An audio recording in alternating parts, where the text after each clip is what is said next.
திருச்சிற்றம்பலம். நாம் திருவாசகத்தில் தொடர்ந்து சிந்தித்து வருகிற முறையிலே இன்றைக்கு சிந்திக்க இருக்கிற பகுதி 14வது பகுதி திரு உந்தியார் என்று சொல்லப்படுகிற பகுதி. இந்த பகுதியிலே 20 செய்யுட்கள் உண்டு. ஒவ்வொரு செய்யுளும் உண்டீபர என்று முடிகிறது. அப்படி முடிகின்ற முடிவையே இந்த பகுதிக்கு பெயராக வைத்திருக்கிறார். அதனாலே உந்தி பர என்பதிலே உந்தி என்று சொல்ல எடுத்து திருவுந்தி என்றாக்கி அதற்கு 6 விதியும் கொடுத்து திருவுந்தியா என்று பெயர் கொடுத்திருக்கிறார்கள். மாணிக்கவாச சுவாமிகள் சிதம்பரத்திலே தங்கி இருந்த போது மகளிர்கள் விளையாடுகின்ற விளையாட்டில் இறைவனை சிந்தித்தபடி விளையாட வேண்டும் என்ற எண்ணமுடையவராய் அப்பெண்களுக்கு இறை சிந்தனையை ஊட்டுகிறார். அப்படி அவர்களுக்கென்று செய்து கொடுத்த ஒரு பகுதி இந்த திருவுந்தியார். அந்த மகளிர் அப்பொழுது உந்தி என்ற ஒரு விளையாடலை விளையாடி கொண்டிருந்தார்கள். உந்தி என்று சொல்லுகிற விளையாடலானது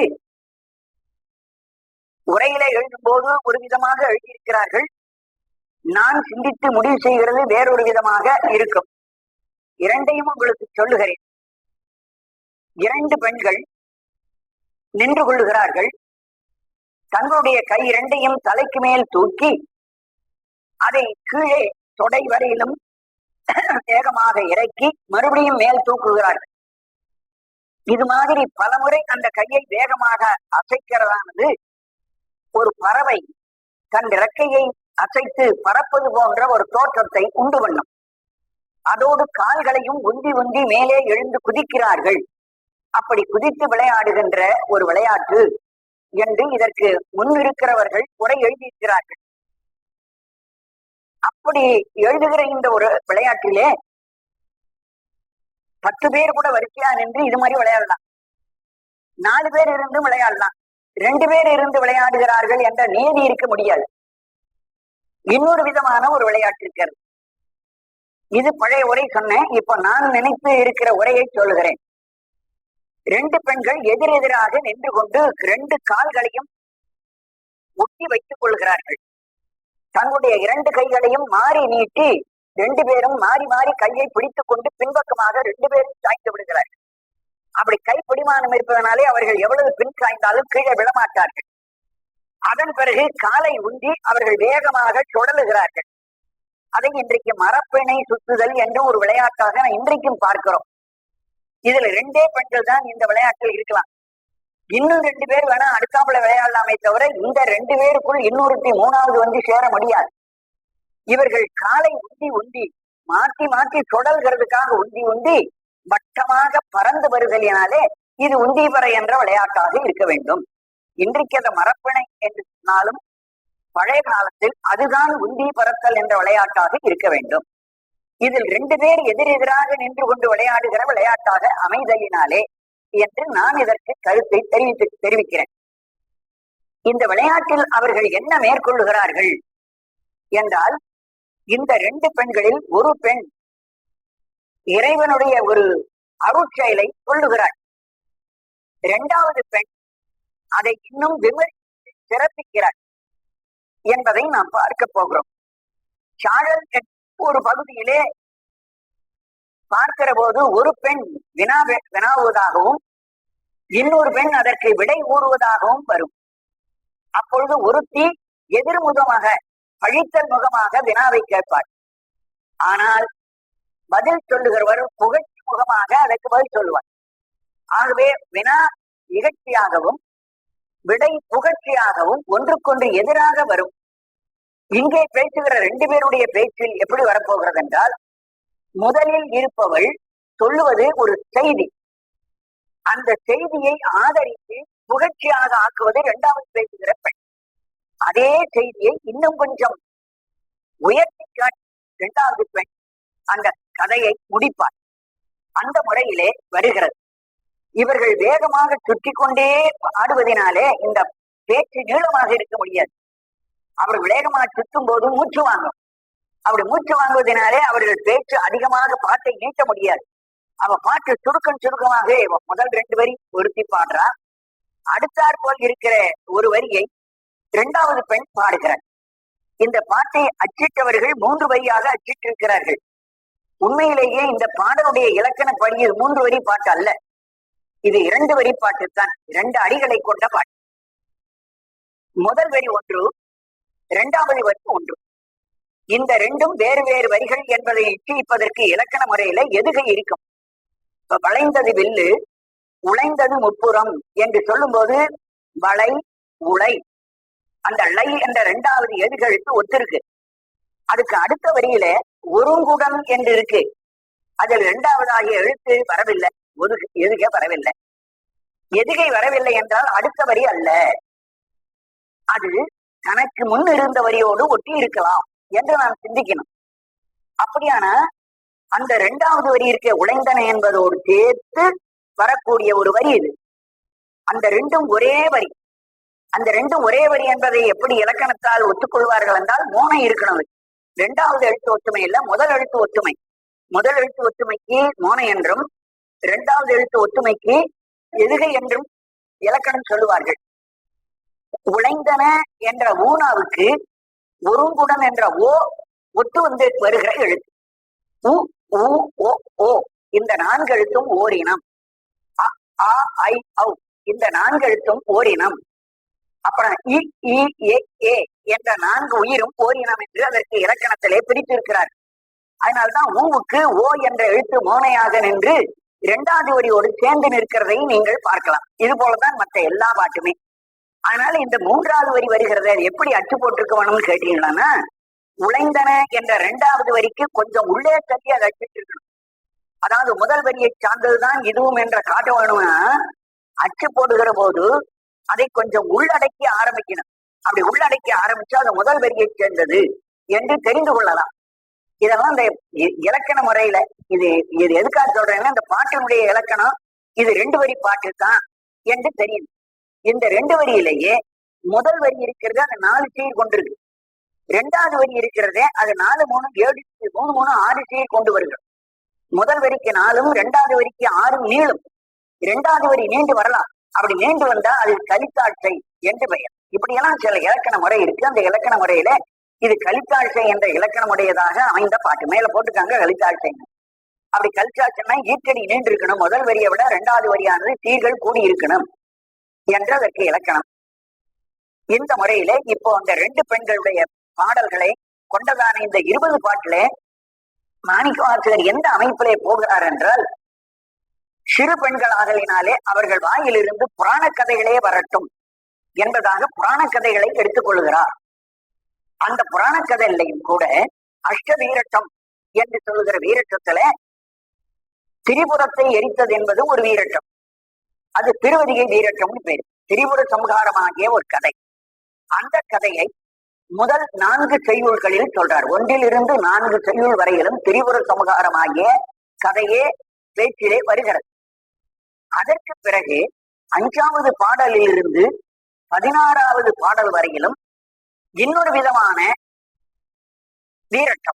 அது தக்கனுடைய யாகத்தை அழித்த ஒரு செயல். தக்கனுடைய யாகத்தை அழித்தது பரியலூர் வீரட்டம் என்று சொல்வார். அதுக்கு அதிகமான பாட்டு சொல்லித்தார். அந்த கதை ரொம்ப விரிவானதுனாலே அதில் ஒவ்வொரு பகுதியும் ஒவ்வொரு செய்யுளாக்கி அதிக செய்யுள் எடுத்துக்கொள்கிறார். 17வது பாட்டிலே ஒரு சின்ன குழந்தை, அது பால் இல்லாமல் அழுகிறது. அந்த அழுத குழந்தைக்கு இறைவன் பால் கொடுக்கிறான். திருப்பார்கடலே பாலாக கொடுத்து விடுகிறான். அந்த ஒரு கதையை சொல்கிறது. அது ஒரே ஒரு கதைக்கு ஒரே ஒரு பாட்டாக போய்விட்டது. அதுக்கு அடுத்த 18வது பாட்டிலே வருகிற காலத்தில் அதில் என்ன சொல்லப்படுகிறது என்றால், இந்த தக்கையாகத்தமுடைய கதையினுடைய ஒரு பகுதி தான் அங்கேயும் வருகிறது. தக்கையார் கதையில வச்சுக்கணும். அப்படி இல்லைன்னா அது பிரம்மனுடைய தலை கொய்தது என்று சொல்லுகிற அட்ட வீரட்டத்துல கண்டியூர் வீரட்ட கதையாக அமைத்துக் கொள்ளணும். கடைசியில 19வது பாட்டு ராவணனை அடக்கிய ஒரு கதையை சொல்வது, ராவணனை பற்றிய கதை சொல்கிறது. அதுக்கப்புறம் 20வது பாட்டு சில பிரதியில இருக்கும், சில புத்தகத்தில் இருக்காது. அந்த 20வது பாட்டு இது போல கதையை தெரிவிக்காமல் சூரியனோடு சுற்றி கொண்டு வருகிற முனிவர்களை இறைவன் காப்பாற்றுகிறான் என்று சொல்லுகிற ஒரு காத்தல் தொழில் மட்டும் அந்த 20வது பாட்டிலே பேசப்பட்டிருக்கு. இனிமே நாம் ஒவ்வொரு பாடலாக இந்த கதை எவ்வாறு அமைந்திருக்கிறது என்பதை நாம் உள்ளே நுழைந்து பார்க்க இருக்கிறோம். முதலில் திரிபுர சம்ஹாரமாகிய கதை ஆரம்பிக்கிறது. கமலாட்சன், ஹிரண்யாட்சன், வித்யுன்மாலி என்று 3 ராட்சசர். ஹிரண்யாட்சன், கமலாட்சன், வித்யுன்மாலி என்ற 3 ராட்சசர்கள் சிவபெருமானை பார்த்து தவம் செய்து பெரிய வரங்களை எல்லாம் பெற்று 3 புறங்களை உண்டாக்கி கொண்டு ராட்சசரோடு சௌக்கியமாக வாழ்கிறார். நாளடைவில் அவர்கள் கொஞ்சம் அத்துமீறி போய் அந்த கோட்டைகளோடு ஆகாசத்தில் பறக்க ஆரம்பிக்கிறார்கள். அப்படி பறந்து போகிற ஒரு பூமியில் ஏதாவது ஒரு ஊரின் மேல் வந்து அப்படியே இந்த கோட்டையோடு உட்காருவார்கள். அந்த கோட்டை ஊரில் உட்காருகிற போது அந்த ஊரில் இருந்த பல ஆடு மாடுகள் மனிதர்கள் எல்லாம் நசுங்கி போவார். அப்பொழுது அப்படி நசுங்கி போனவர்களை எல்லாம் அந்த கோட்டையில் இருக்கிறவர்கள் எடுத்து தின்றுவிட்டு மறுபடியும் கோட்டை பறந்து போய்விடும். இதே போல 3 கோட்டையும் உலகத்தில் இருக்கிற ஒவ்வொரு ஊர்களிலும் உட்கார்ந்து பல தீவராசிகளை அழித்துக் கொண்டே இருந்தார்கள். இந்த நிலையிலே அவர்களை அழிப்பது என்பது சுலபமாக இல்லை. ஏன்னா அவர்கள் நிச்சயம் சிவனிடத்திலே பக்தி கொண்டவர்களாக இருந்ததினாலே அவர்களை அழிக்க முடியவில்லை. அப்பொழுது திருமால் என்ன செய்கிறார்? இவர்கள் சிவநெறியிலிருந்து வேறொரு நெறிக்கு இவரை மாற்றிவிட வேண்டும் என்று சொல்லி பௌத்தர் என்ற ஒரு அவதாரம் எடுத்து இந்த 3 கோட்டைக்குள்ளும் புகுந்து இந்த 3 பேருக்கும் இடையிலே ஒரு பௌத்த தர்மத்தை அங்கே பிரச்சாரம் பண்ணுகிறார். இதை கேட்டவுடனே சிவநெறியில் இருந்த அவர்களெல்லாம் பௌத்த தர்மத்தை பின்பற்ற ஆரம்பித்து விடுகிறார்கள். பௌத்தராகி இதே தவறுகளை மறுபடியும் செய்கிறார்கள். அப்போ சிவனை வழிபடாத ஒரு அவநெறியில் போனதனாலே அவர்களை சம்ஹரிப்பது இறைவனுக்கு சுலபமாயிற்று. அப்ப எல்லா தேவர்களும் சிவனிடத்திலே போகி திரிபுரத்தவர்களை பற்றி சொன்னார்கள். திரிபுரத்தவர் பௌத்தராக மாறி போய் இப்படி உலக மக்களுக்கு தொந்தரவு செய்வதனாலே அவர்களுக்கு அழிப்பது ஒரு நியாயம் என்று சொல்லி நாம் திரிபுரத்தின் மேல் போருக்கு போவோம் என்று இறைவன் சொன்னார். அப்பொழுது தேவர்கள்லாம் ஒன்று கூடி தேவதட்சன் என்ற மயன் என்பவனை கூப்பிட்டு ஒரு தேர் ஒன்று செய்ய சொன்னார். இறைவன் போவதற்காக ஒரு உயர்ந்த தேர், திரிபுரத்தை வெல்லுவதற்கு இவரும் ஒரு புறம் போல தேர்ல பறக்கிற தேர் ஒன்று செய்ய சொன்னார்கள். அவர்கள் அந்த மயன் தன்னுடைய கற்பனா சக்தியினாலே பூமியினுடைய ஒரு பாகத்தை தேரின் தட்டாக நிறுத்தினான். சூரியனும் சந்திரனையும் தேருக்கு சக்கரமாக போட்டான். 64 கலைகளையும் தேர் தட்டுக்கு மேலே தூண்களாக வைத்தான். அதன் பிறகு 4 வேதத்தையும் குதிரையாக நிறுத்தினான். பிரம்மாவை அந்த குதிரையை ஓட்டுகிற சாரதியாக அந்த தேருக்கு உண்டாக்கி விட்டான். இந்த நிலையிலே தேரை கொண்டு சிவபெருமானிடத்திலே நிறுத்தினார்கள். சிவபெருமான் தேரை பார்த்தார். தேர்ல ஏறுவதற்கு முன் போருக்கு போறதுக்கு ஒரு வில் அம்பெல்லாம் வேணுமே என்று நினைத்து மேருமலையே ஒரு வில்லாக வளைத்துக் கொண்டார். வாசுகி என்ற பாம்பை அதற்கு நானாக பூட்டினார். ஒரு அம்பிலே முனை ஒன்று, நடுபாகம் ஒன்று, பின்பாகம் ஒன்றாக 3 பாகங்களை ஏற்படுத்தி நடுபாகத்தில் திருமாலை இருக்க சொன்னார். அந்த அம்பினுடைய முனையிலே அக்னியை கோத்து விட்டார். அந்த அம்பினுடைய பின்னிலே வாளாக வாயுதேவனை இருக்க சொன்னார். இப்படி ஒரே ஒரு அம்பையும் மேருமலை ஆகிய வில்லையும் எடுத்துக்கொண்டு அந்த தேர் மேலே ஒரு காலை தூக்கி வைத்தார், தேர்ல ஏறி சண்டை செய்வதற்காக. ஆனால் அந்த தேர் அச்சுமுறிஞ்சு போய்விட்டது. தேர் ஓட முடியாமல் போய்விட்டது. ஆகவே ஒரு போருக்கு போவதற்கு உரியதாயிருந்த தேர் பயன்படாமல் போய்விட்டது. பிறகு அதே சமயம் திருமால் அங்கிருந்து ஓடி வந்து, திருமாலாகிய நான் ரிஷபமாக வருகிறேன், என் மீது ஏறி போரிடுங்கள் என்று சொல்லி திருமால் வந்தார். அந்த சிவபெருமான் திருமால் மேல் ஏறிக்கொள்கிறார்.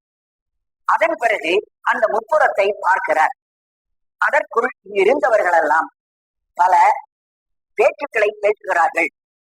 தேராக அமைந்த சூரிய சந்திரர், என்னால் தான் தேர் ஓடப் போகிறது, நான் தான் சக்கரம், சக்கரம் ஒன்றா தானே தேர் போகும் என்று அவன் பேசினான். முன்னே இருந்த குதிரையை சொல்லிட்டு, வேதமாகிய குதிரை, நாங்கள் தேரை இழுத்தாதானே சக்கரம் சுத்த முடியும், ஆகவே குதிரையாகிய நாங்கள் தான் தேரை இழுக்கப் போகிறோம், முக்கியம் நாங்கள் தான் என்று பேசினேன். அப்பொழுது பிரம்மாவானவர், குதிரையை நீ எவ்வளவு வேகமா ஓடினாலும் உன்னை ஓடாம நிறுத்தத்துக்கு லகான் என்கிட்ட இருக்கு, ஓட்டுதற்கு என்கிட்ட இருக்குது, என்னால் தான் தேர் நடக்க போகிறது என்று அவர் சொன்னார். இந்த 3 பேரும் இப்படி சொன்னதனாலேதான் சிவபெருமான் கால் வச்சவுடன் இந்த தேர் பயன்படாமற் போகட்டும், இவர்களினாலே முப்புறம் அழியப் போவது இல்லை என்பதை காட்ட தேரின் அச்சை நிறுத்தி விட்டார். அதன் பிறகு தன் கையிலே மேருமலையாகிய வில்லையும் அம்பையும் எடுத்துக் கொண்டு போகிற போது அந்த மேருமலை சொல்லிட்டு, நான் வில்லா வளைஞ்சுட்டேன், என்னால் தான் இனி அம்பு போட போகிறார். அப்ப நான் சொல்லிட்டு, நீ வில்லா இருந்தாலும் நானாகி என் மேல் தான் அம்பு வச்சு போட போகிறார், நான் தான் அம்பை உதைத்து தள்ளப் போகிறேன் என்று நான் பேச. அதுக்குள்ள அந்த அம்பு சொல்லிட்டு, நடுவில் இருக்கக்கூடிய திருமால் நான் தான் அம்பாக பாயப் போகிறேன். அதுக்குள் காற்று சொல்லுகிறார், நான் காற்றா இருந்து இந்த அம்பை தள்ளினால்தான் அந்த அம்பு போகும், நீ எவ்வளவு வேகமா வாயுவே நீ தள்ளினாலும் போய் குத்துகிற முனை அக்கினியாக நான் தான் குத்தப் போகிறேன், என்னால் தான் முப்புறம் எரிய போகிறது என்று அக்கினி பேசினான். இதை பார்த்த உடனே இறைவனுக்கு சிரிப்பு வந்து விட்டது. ஆகவே வில்லை மேல அம்பு வச்சு போடவே இல்லை, சிரித்தார். சிரித்த மாத்திரத்திலே முப்புறம் எரிந்து விட்டது. இது கதை. இந்த கதையை இவர் இங்கே சொல்ல போகிறார். ஒரு பெண் இந்த கதையினுடைய ஒரு பகுதியை சொல்லுவாள், இன்னொருக்கு அதை ஆமோதித்து இன்னும் அதை விசேஷமாக பேசுவாள்.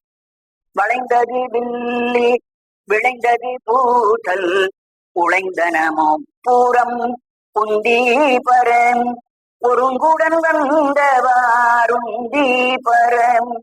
வளைந்தது வில்லு, சிவபெருமான் மேருமலையை வில்லா வளைத்து நிறுத்திவிட்டார், போருக்கு தயாராகி போச்சு. விளைந்தது பூசல், இவர் சண்டைக்கு வராருன்னு சொன்ன உடனே முப்புராதிகள் எதுக்கே வந்து அவர்கள் வில்லை விளைத்து அம்பு போட அவர்கள் தயாரானார்கள். ஆக முப்புறத்துக்கும் சிவனுக்கும் சண்டை ஆரம்பமாயிற்று. ஆனால் உழைந்தனமோ பூரம், உடனே 3 புறங்களும் அழிந்து விட்டன. முப்புறங்களும் உழைந்தன. உழைதல் என்றால் அழிந்து போதல். உழைந்தனமோ பூரம், முப்புறம் அழிந்து விட்டன என்று சொல்லி உந்தி பர என்பதாக சொல்லி, ஏ பெண்ணே காலை உந்தி நீ சுற்றி பர என்று ஒரு பெண் இன்னொரு பெண்ணுக்கு சொன்னாள். அதை கேட்டுக் கொண்டிருந்த மற்றொருத்தி என்ன சொன்னாள், ஒருங்குடன் வந்தவார் உந்தி பர. முப்புறம் எரிகிற போது ஒவ்வொரு புறமா எரியல. முதல் புறம் எரிஞ்சு, அப்புறம் 2வது புறம் எரிஞ்சு, 3வது புறம் அப்புறம் எரியல. 3ம் ஏக காலத்தில் சமமாக எரிந்தன. ஒருங்கு உடன் எரிந்தவா, அந்த 3 பேரும் 3 புறமும் ஒரே சமயத்தில் அல்லவா எரிஞ்சு போச்சு என்று அவள் சொன்னாள். அவள் முப்புறம் எரிந்ததுன்னு சொன்னாள். இவன் என்ன பண்றான், இன்னும் கொஞ்சம் அதிகமாக்கி அந்த கதையை சிறப்பித்து, அந்த 3 புறங்களும் ஒன்றொன்றாக எரியவில்லை, 3ம் ஒரு சேர ஒரே சமயத்தில் 3ம் அழிந்து போயின என்பதாக இவள் சொல்லுகிறாள். ஆகவே சிவபெருமான் வில்லை வளைத்தார் என்று இந்த கதையில வருது. வளைந்தது வில்லு, வில்லு வளைந்ததே தவிர அந்த வில்லில் அம்பு பூட்டவில்லை. சிவபெருமான் அம்பை எய்யவில்லை. அம்பை எய்யாமலே சிரித்த மாத்திரத்தினாலே அதை அழித்தார் என்றது தொக்கி நிற்குது. இதுல வளைந்தது வில்லு என்றுதான் இருக்கே தவிர அதுக்கப்புறம் அம்பு பூட்டினார் என்றோ அம்பை போட்டார் என்றோ இந்த பாட்டிலே வரல. அதனால அம்பு வில்ல வளைச்சாரே தவிர அதுக்கு மேல் அம்பை வைக்கல, அம்பும் போடல. இறைவன் சிரித்தே புறத்தை எழுத்து விட்டார் என்ற ஒரு சிறப்பு அதில் மறைந்திருக்கிறது. மறைந்திருக்கிற கதையை அவள் சொன்னாள். அப்பொழுது அந்த 3 புறமும் ஒருங்கே அழிந்து விட்டன என்று 2வது பெண் பாடினார். அந்த பாட்டு முடிஞ்சு போய் மறுபடி அதே கதையில் இன்னொரு பகுதியை முதல் பெண் தொடங்குகிறாள். ஈரம்பு கண்டிலம் ஏகம்பர் தங்கையில் ஓரம்பேமோ பூரம் உந்தி பெற ஒன்றும் பெரு மிகை உந்தி பெற. ஈரம்பு கண்டிலம், சிவபெருமானுடைய கையில 2 அம்பை பார்க்கவில்லை. ஏகம்பரு, அவர் ஏக அம்பை உடையவர். ஏகம்னா 1, அம்பர் அம்பை உடையவர். அதே சமயத்துல ஏகம்பர் என்ற காஞ்சிபுரத்திலும் இருக்கிற பெருமான். ஏகம்பர் என்பது சிலேடையா வச்சிருக்கார். காஞ்சிபுரத்துள்ள ஏகம்பர் அங்க போருக்கு போனார். அந்த இடத்துல ஏகம்பர் என்பதுக்கு அர்த்தம் வேற. ஏக ஆம்பரர் ஒற்றை மாமரத்தின் அடியின் கீழ் இருக்கிற சிவபெருமான் அர்த்தம். ஆனா அது ஏகம்பர் என்று சுருங்கி வழங்குது. ஆனா இதுக்கு இந்த இடத்துல பொருள் என்ன பண்ணோம்னா, ஏகம்பர்னா ஒரே அம்பு தான் கையில வச்சிருந்தார். திருமால் என்ற ஒரே அம்புதான் சிவபெருமான் கையில இருந்தது தவிர ஈரம்பு கண்டிலம் 2 அம்பு அவரிடத்தில் நான் பார்க்கல. இவர் சண்டைக்கு போன போது எதுக்க சண்டைக்கு வந்தது 3 புறம். அப்போ 3 புறத்தின் மேலும் இவர் அம்பு போட வேணும்னா ஒவ்வொரு புறத்துக்கு ஒவ்வொரு அம்பு வேணுமே. குறைஞ்சபட்சம் 3 அம்பாவது இருக்க வேண்டும் அல்லவா? 3 புறத்துக்கும் 1000 அம்பு போடவனா, 100 அம்பு போடவனா, 10 போடவனா, 3க்கும் ஒவ்வொரு அம்பு போடுறதா வச்சுக்கொண்டா கூட 3 அம்பு இருக்கணுமே. சரி 3 வேணாம், 2வது இருந்தானா 2 கூட இல்ல, 1தான் இருந்தது அப்படி என்று அவள் சொன்னாள். ஒரு அம்புதாயா எடுத்துக்கொண்டு போனார் அந்த முப்புறத்தை எரிக்க. ஈரம்பு கண்டீலம், 2 அம்புகளை இறைவன் கையிலே நாங்கள் பார்க்கவில்லை. ஏகம்பரு, ஒரே அம்புடையவராக வந்தார். தங்கையில் ஏகம்பரு, தம்முடைய கையில் ஒரே அம்பையுடையவராக இருந்தார். ஒன்று ஓரம்பே முப்பூரம், அந்த ஒரே ஒரு அம்பே முப்புறத்தை எரித்து விட்டது அப்படின்னு சொன்னார். அடுத்தபடி சொன்னா, அந்த ஒரு அம்பு கூட அவர் ஓடலையே, அந்த ஒரு அம்பு கையிலே தான் இருக்கே தவிர அவர் அம்பு போடாமலே சிரித்தல்லவா எரித்து விட்டார். ஒன்றும் பெரு மிகை, ஒன்றும் தேவையில்லாமல் போய்விட்டது. மிகைனா தேவையில்லை, மிகை என்ற வார்த்தைக்கு தேவையற்றது. அவர் ஒரு அம்பு எடுத்துட்டு போனாரே, அந்த ஒரு அம்பு கூட அவர் போரில் பயன்படுத்தவில்லை, அந்த ஒரு அம்பும் தேவையற்ற பொருளாக போய்விட்டது என்று சொன்னார். அப்ப முதல்ல சொன்னவர் கதையில ஒரு அம்புதான் எடுத்துட்டு போனார்னு அவரை பெருமையா பேசினார். ஆனா 2வது பெண் என்ன பண்ணார், இன்னும் பெருமையாக்கினார். அந்த ஒரு அம்பு கூட தேவையில்லாதது, அதாவது மிகையானது, பயனற்றதாக போய்விட்டது என்பதாக சொல்லி அதை உயர்வுபடுத்தி பேசி காட்டுகிறார். என் அடுத்த பாட்டு அதே முப்புறத்தில் நடந்த இன்னொரு கதையை சொல்ல வருகிறார். தச்சு விடுத்தலும் தாமடி ஈட்டலும் அச்சு முறிந்ததென்றுண்டி பர அழிந்தனமோ பூரம் குந்தி பர. தச்சு விடுத்தலும், தச்சன் கொண்டு போய் தேரை நிறுத்தினான். தச்சு என்பது தேவதச்சன், மயன் என்பவன். விடுத்தலும், சிவபெருமான் முன்னே போய் தேரை நிறுத்துகிறான். நிறுத்தின உடனே சிவபெருமான் தாமடி ஈட்டலும், தாம் அந்த தேரின் மேல் கால் வைத்தார். கால் வைத்த அளவிலேயே என்ன ஆயிற்று, அச்சு முறிந்ததென்றும் தீபர, அந்த தேருடைய அச்சு முறிந்து விட்டது, தேரின் அச்சானது முறிந்து போய்விட்டது என்று சொன்னார். ஆகவே தேர் ஒன்று செய்யப்பட்டதும், அதை தச்சன் கொண்டு வந்து விட்டதும், அதில் சிவபெருமான் கால் வைத்ததும், கால் வைத்த உடனே அந்த தேர் அச்சு முறிந்து போனதும் ஆகிய கதையை மாணிக்கவாசகர் ஒத்துக்கொள்கிறார். அந்த கதையை இங்கே சொல்லி இருக்கிறார். இதுக்கு மேல நாம் இந்த கதையில இன்னும் கொஞ்சம் ஆராய்ச்சி பண்ணணும். அச்சு முறிந்தது என்று சொல்லுகிறாரே, இந்த தேரச்சு முறிந்தது என்று சொல்லுகிறாரே, இது எந்த இடத்திலே தேர் கொண்டு வந்து நிறுத்தினாங்க, எந்த ஊரிலே தேர் அச்சு முறிந்து போயிட்டு என்று கேட்டால் திருவதிகை என்றதுதான். புராண கதைப்படி திருவதிகையில தான் முப்புறத்தை எரிக்கிறார். திருவதிகையில தான் இவர் இருந்து கொண்டு அங்கே அம்பு போடுகிறார், அம்பு போடுவதற்கு முனைகிறார். ஆனா அம்பு போடாலையும் முப்புறத்தை எரித்து விட்டார். அப்ப திரிபுரம், இது திருவதிகை என்ற ஊரிலே நடந்ததாக வீரட்டத்து கதை சொல்கிறார். அச்சிறுபாக்கம்னு ஒரு ஊர் இருக்கு. அச்சிறுபாக்கம், அதாவது இந்த ஒரு பெரிய மருவத்தூர், மருவத்தூருக்கு மிக அருகாமையில் இருக்கிறது. அது ஒரு பாடல் பெற்ற தரம், தேவார தலம். அந்த அச்சிறுபாக்கம் என்ற வார்த்தையை என்ன பண்ணாங்க, அச்சு இரு பாக்கம் என்று பிரிச்சு சிவனுக்கு உரிய தேருடைய அச்சு முறிந்து போன ஊர்.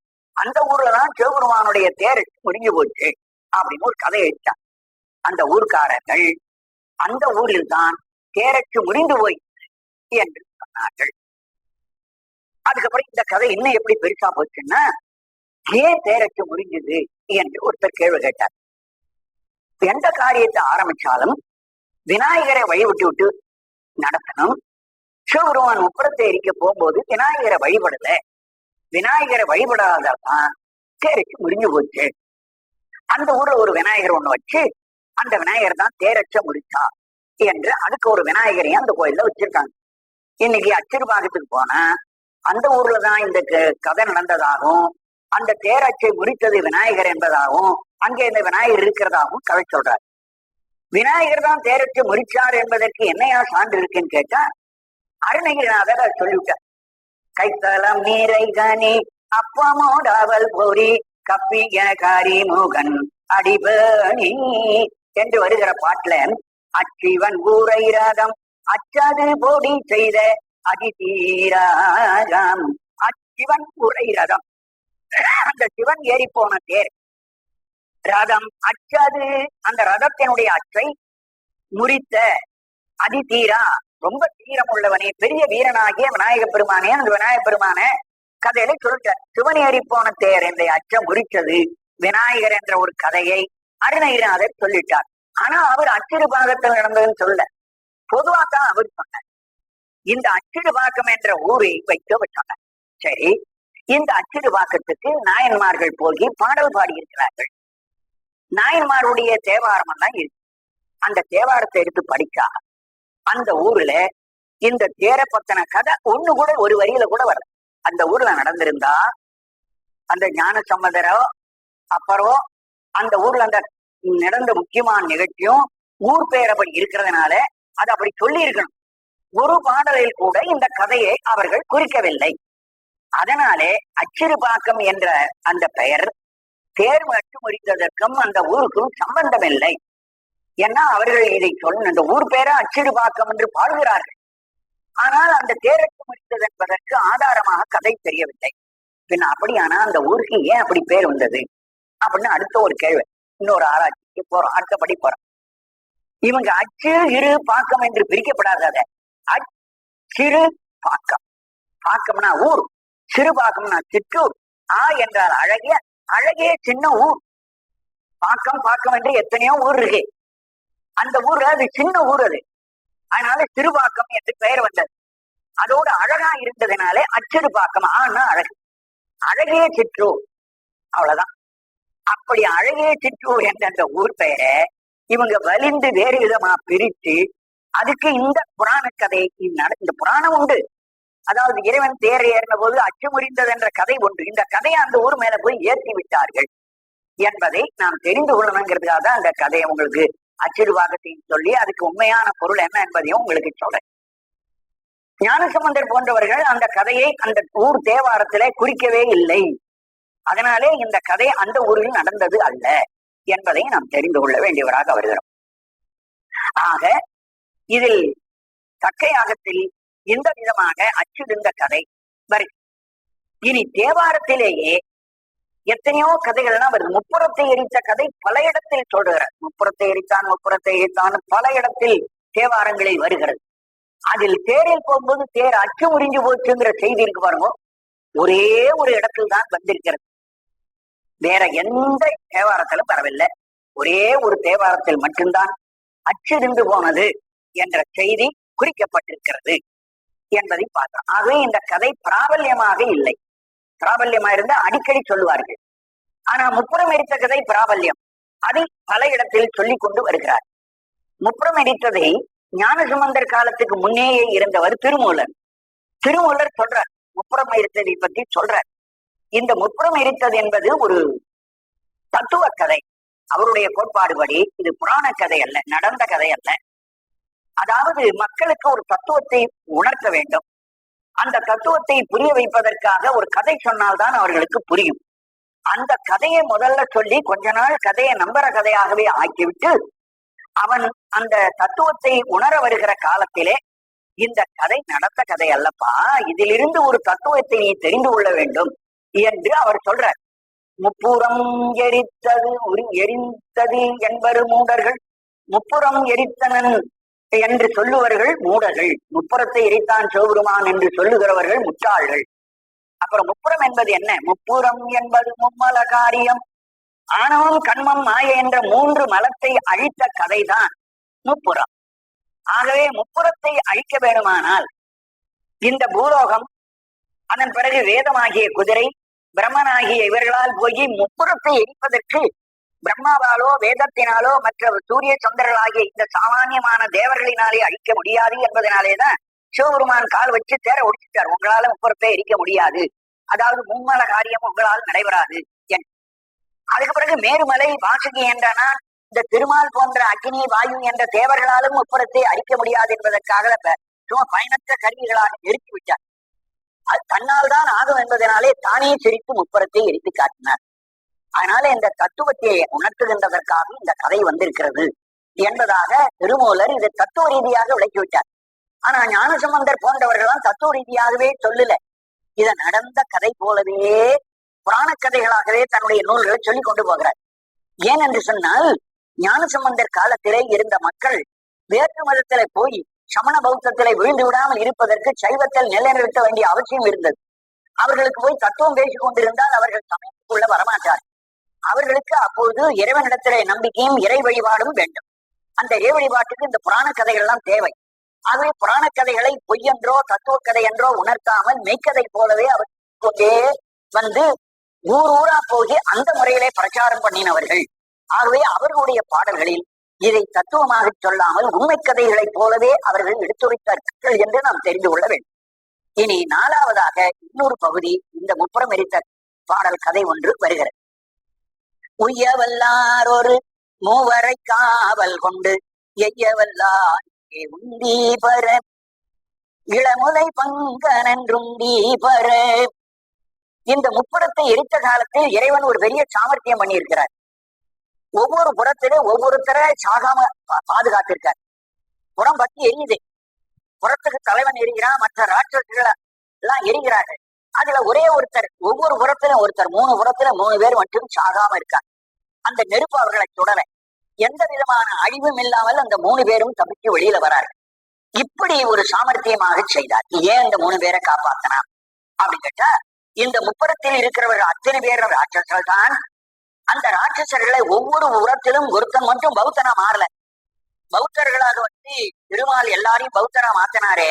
அப்போது அந்த முதல் புறத்திலே இருந்த ஒருவன் ஆகா என்ற பெயரை உடைய ஒரு ராட்சசன், அவன் சிவபூஜை பண்ணிக்கிட்டே இருக்கிறான்.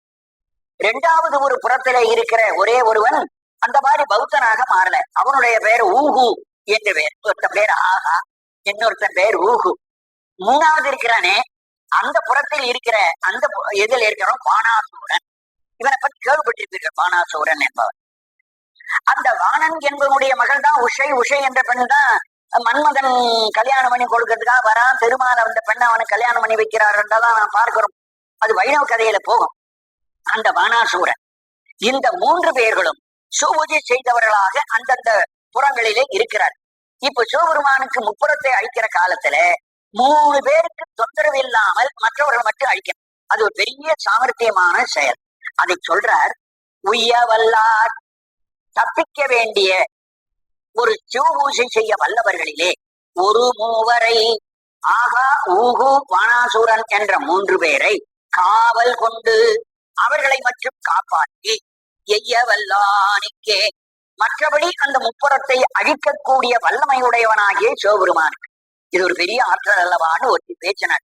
இந்த 3 பேரையும் வைத்து காப்பாற்றி அந்த முப்புறத்தை மற்றவர்களை எல்லாம் அழித்திருக்கிறானே, அப்பேற்பட்ட வல்லமை உடையவன் எங்கள் சிவபெருமான்.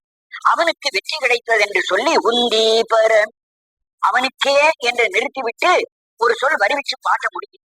அவனுக்கே வெற்றி, வெற்றி உண்டாயிற்று என்று ஒரு சொல் அங்கே வரிவித்து அந்த பாடலை முடித்து பொருள் செய்யும். இப்படி செய்யுள்ள தேவையான ஒரு சொல்லோ ஒரு தொடரோ மறைஞ்சிருக்கும்.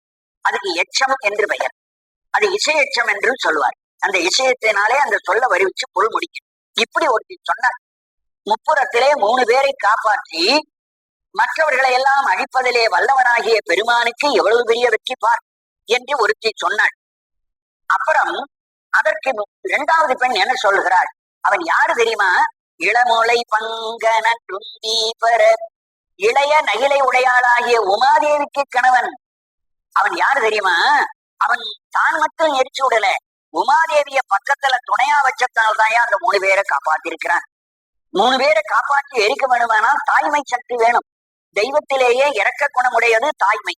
அந்த தெய்வத்திலே இறைவன் ஆணாகவும் இறைவி பெண்ணாகவும் இருந்து ஒரே உருவத்திலே இருக்கிறதுனாலே அவன் சாதாரண ஆள் அல்ல. உமாதேவிய பக்கத்துல வச்சுட்டு போனதுனாலேதான் அந்த 3 பேரை காப்பாற்ற முடிந்தது. தாய்மை குணத்தினாலே காப்பாற்றி இருக்கிறான் என்று அந்த கதைக்கு இன்னும் கொஞ்சம் மெருகூட்டி சிறப்பு செய்து இன்னொரு பெண் பாடி காட்டினாள். இந்த ஒரு கதை மிக நுட்பமான ஒரு கதை. முப்புறம் எரித்ததே பல இடத்தில் சொல்றார்களே தவிர அதில் 3 பேர் காப்பாற்றப்பட்டார்கள் என்ற செய்தி தேவாரத்துல 1-2 பாடல்கள்ல வரும். இங்கேயும் சொல்லி இருக்கிறார். இன்னொரு பாடல்லையும் இதே திருவாசகத்தில் 3 பேர் காப்பாற்றப்பட்டார்கள் சொல்லி இருக்கிறார். அந்த 3 பேர்ல 3 பேரையும் இறைவன் காப்பாற்றியதோடு அல்ல, 3 பேருக்கு 3 வேலை கொடுக்கிறான், உத்தியோகம் கொடுக்கிறான். அந்த ஊர்ல இருந்து சிவபூஜை செய்து அதை தப்பித்து வந்த உடனே அதுல ஒருத்தனுக்கு குடமுழா வாசிக்கிற பணி கொடுத்தான். பானாசூரன் என்பவனுக்கு 1000 கை, 1000 கையினாலே 1000 முகங்களுடைய பெரிய குடத்தாலாகிய ஒரு முழவு. ஒரு குடத்துக்கு மேல ஒரு வாய் தான் இருக்கும். அந்த ஒரே ஒரு வாய் மேல ஒரு தோலை கட்டி அதை மூடி அடிச்சோமான அதுக்கு குடமுழான்னு பெயர். அதுல அந்த நடுவாயை சுத்தி மேலும் இன்னும் 4 வாய்கள் உண்டா. 4 குடத்து வாயை வச்சு அதுக்கு 4 சின்ன சின்ன தோல் கட்டி அதை வாசித்தார்களானால் அதுக்கு பஞ்சமுக வாத்தியம்னு பேர். இது திருவாரூர்ல இருக்குது 5 முகம். அதே போல அந்த குடத்தை சுத்தி 1000 வாய்கள் வைத்து 1000 தோல் போர்த்தி 1000 கைகளால் ஏக சமயத்தில் அவன் வாசிக்க வல்லவனாக இருக்கிறான். அதனால அவனுடைய குடமுழா 1000 முகமுடையது.